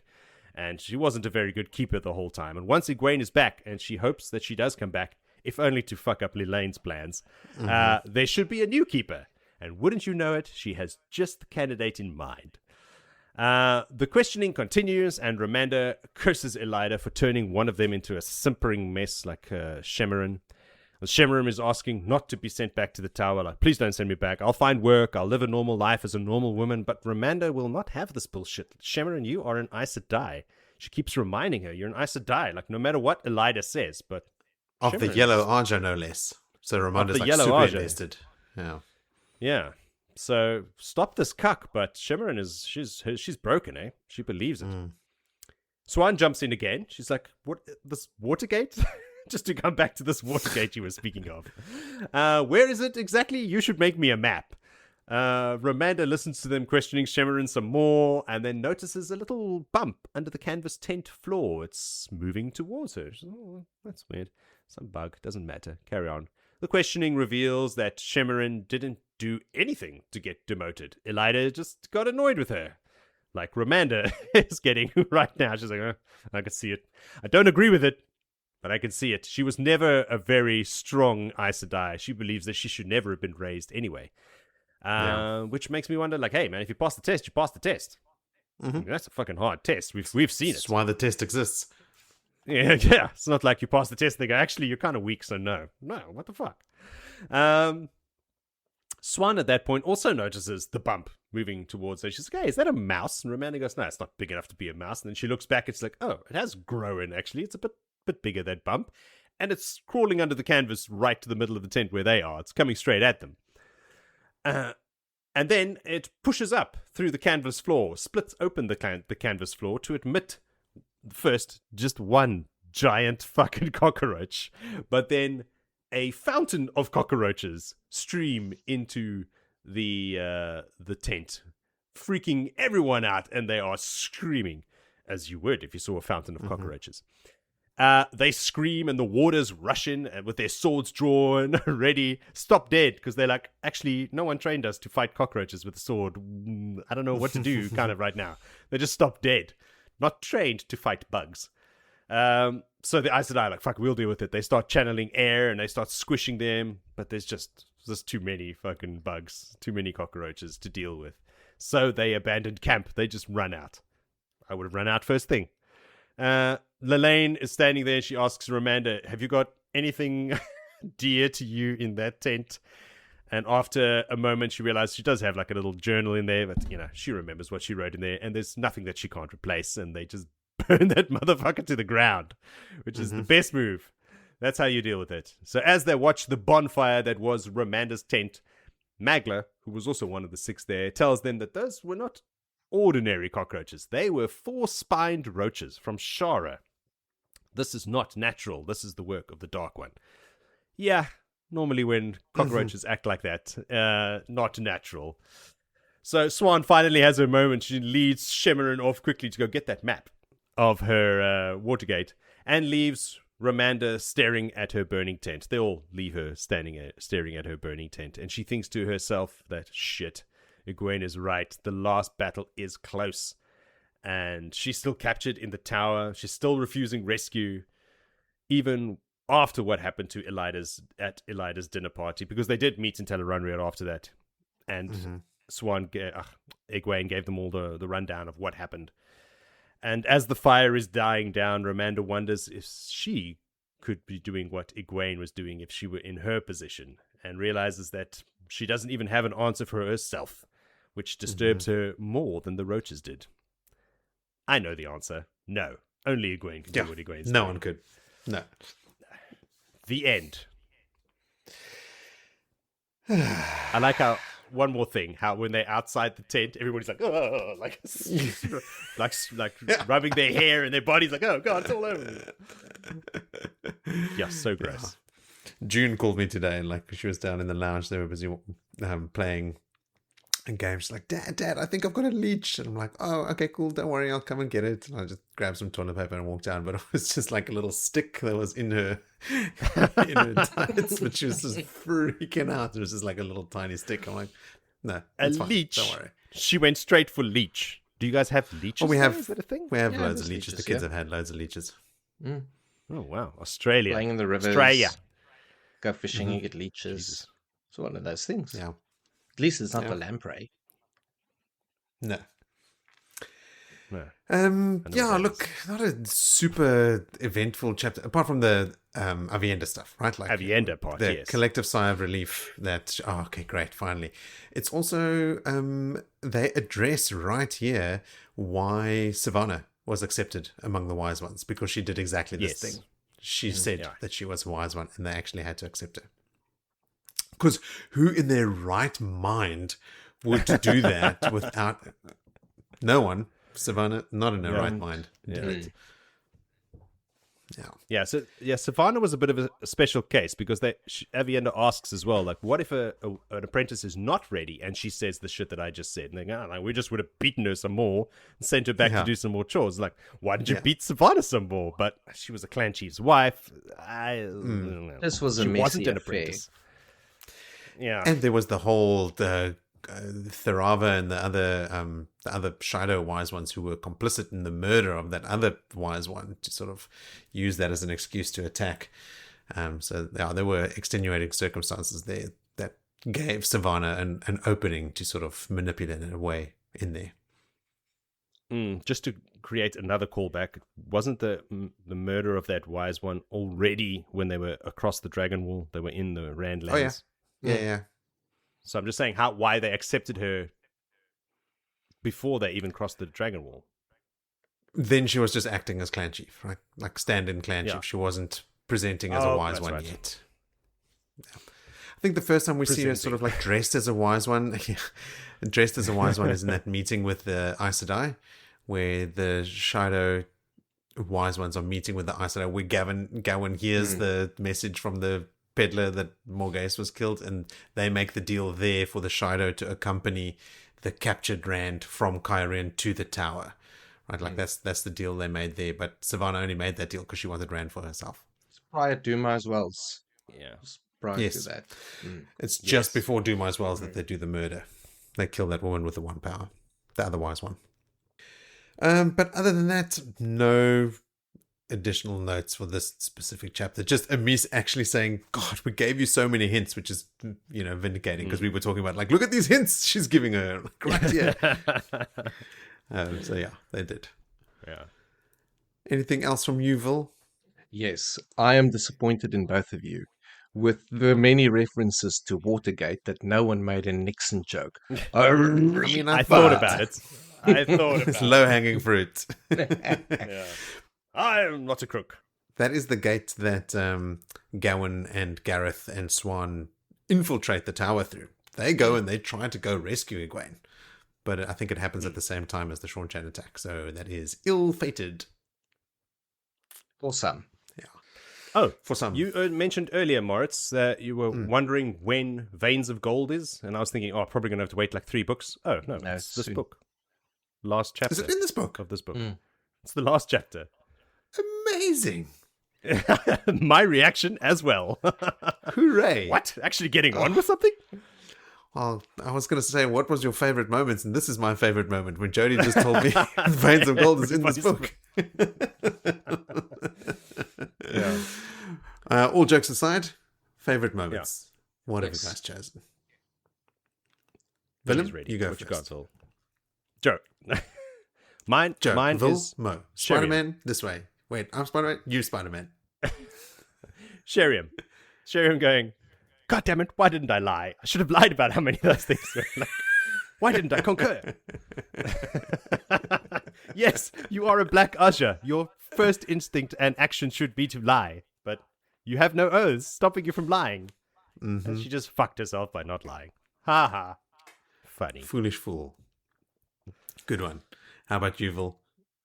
Mine is Rand touching the true power, and then in turn being touched by the Dark One. And how that effect is immediate. Not a second later, he kills 2 women. Something he would not do for his life. He would rather die than do it in the past. Yeah. And just one little touch, drinking in that sweet, sweet, delicious power without vomiting. He just throws balefire, burns up women, and burns them out of the pattern. Yeah, that is a huge, huge paradigm shift for Rand. And a little bonus to that is then also shows in the Rishma, this is how you do balefire. This is what we use. Yeah.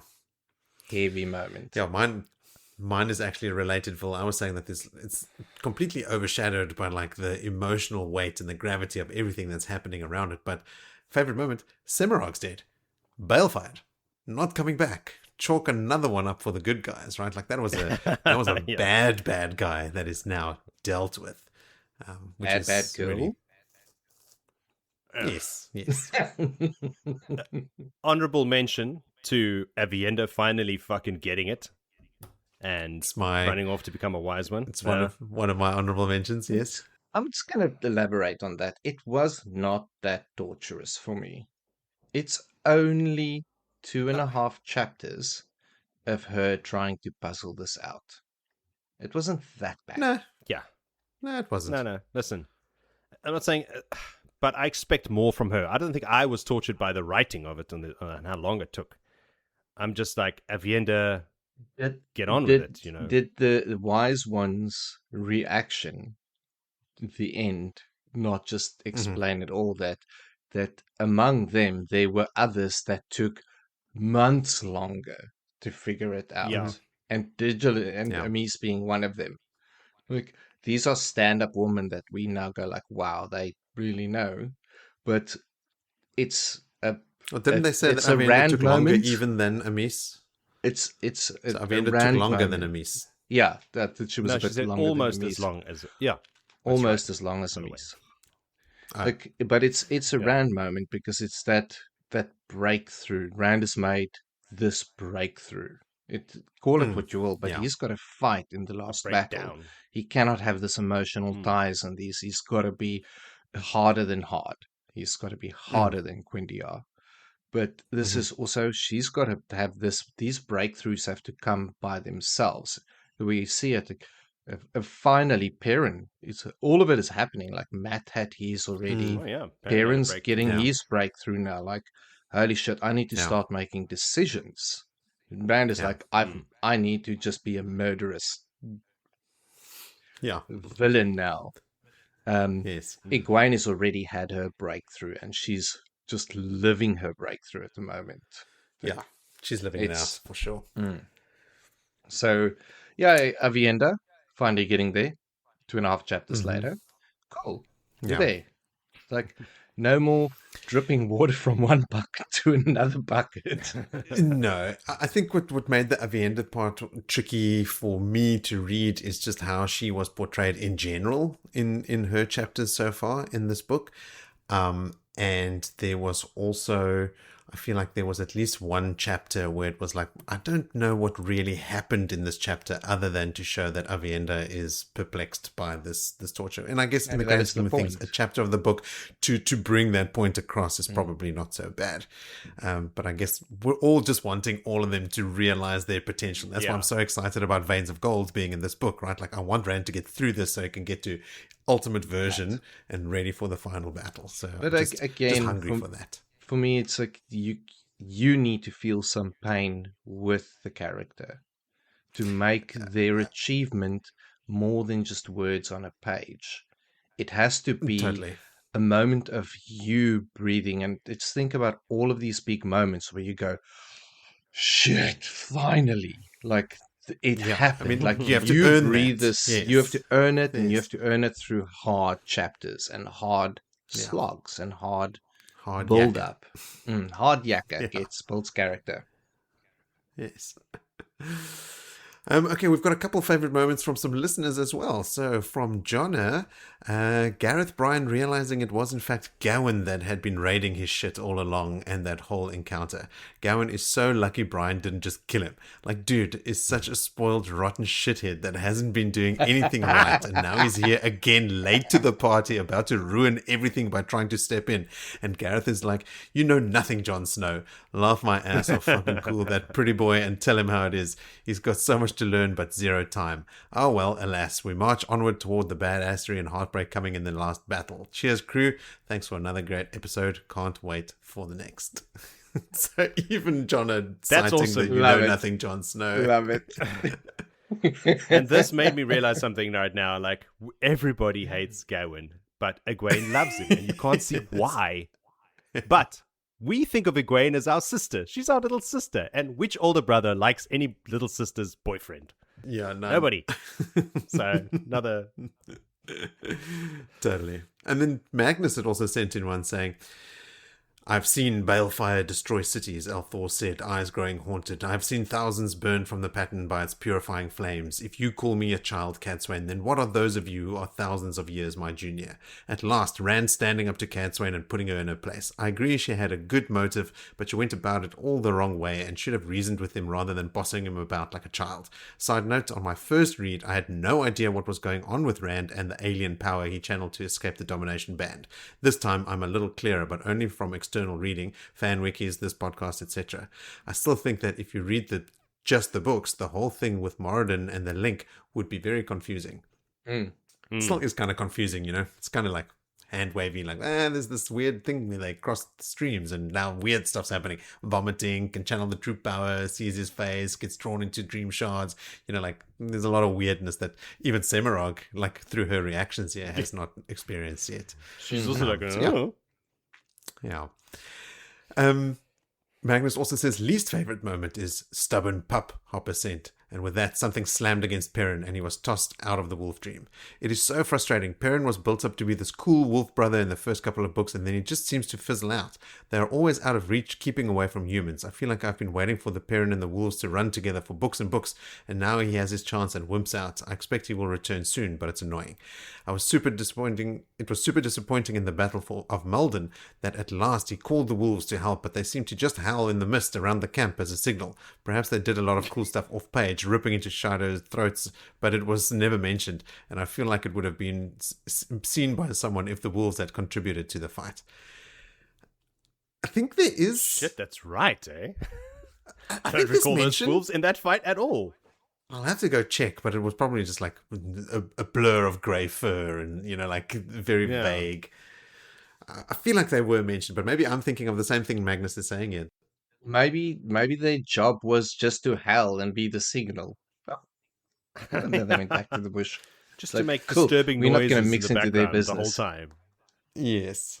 But I also just wanted to say to Magnus that Perrin is absolutely avoiding that part of himself because he's scared of it taking over like Gnome, right? So like while the actual wolves don't feature as heavily as the forces and the foes that they fight get bigger, you know, like they're fighting armies of people. So like a pack of wolves are going to be less effective against Forsaken, large armies of channelers like the Seaine have and that sort of thing. So like their relevance in the heat of battle is somewhat diminished. It's cool in the last battle because they take on the fight with the Darkhounds and stuff, don't they? Like they have a very specific job. Yeah, they have a very specific job in the last fight. So it is coming, but you're right. Like Perrin's wolfiness has been reduced to just what he smells of Berylane for a long time now. What do they refer to the Darkhounds as? Shadow Brothers, or something like that. They've got a special name for them. This Shadow Souled? Right. No, that's what they call the Forsaken, maybe. I'll go find out the wolfy terms for us for a callback for next time. They like to use the word brother. Thanks, Jonna and Magnus, for those contributions. To our other listeners not named Jonna or Magnus, please send us your favorite moments as well, or send us some theories, some corrections, questions, anything your heart desires. You can do that using the social media links in the episode description, or go to bloodandashespodcast.com where you can leave a text note or a voicemail, as well as buy some t-shirts and hoodies. Please also rate and review the podcast in your favorite podcast app so we can grow that audience and expand our discussions. Speaking of discussions, get onto the Discord if you'd like to shoot the breeze with fellow fantasy fans. Once all that is done and dusted, dust off your copy of The Gathering Storm and prepare yourself for next time on Blood and Ashes, where we will cover chapters 27 through 30. 1, 2, 3, 4, Jody. I counted 5. Still not good at this counting thing. Even using my fingers. Those chapters are called The Tipsy Gelding, Night in Hinterstap, Into Bandar Eben, and Old Advice. So those first two obviously are Matt, right? The Tipsy Gelding must be the inn where everyone's acting weird, and then a Night in Hinterstap. Yeah. Yeah, this is great. All of these I'm through already as well, so it's not new. Oh yeah. It's great though. Cool. So I'm looking forward to some non-super, super, super sad emotional chapters. Then again, into Bando Eben, is that Rand going there in disguise or something? And then Old Advice. I wonder if that's from Luce Theron or someone older. Time will tell. Until we get into those chapters, I will say to you guys and the rest of our lovely fans, sleep well and wake. Happy birthday, Tim. Oh, Timmy's My brother's Happy birthday. birthday, today. Tim. Sleep well and wake. Good night.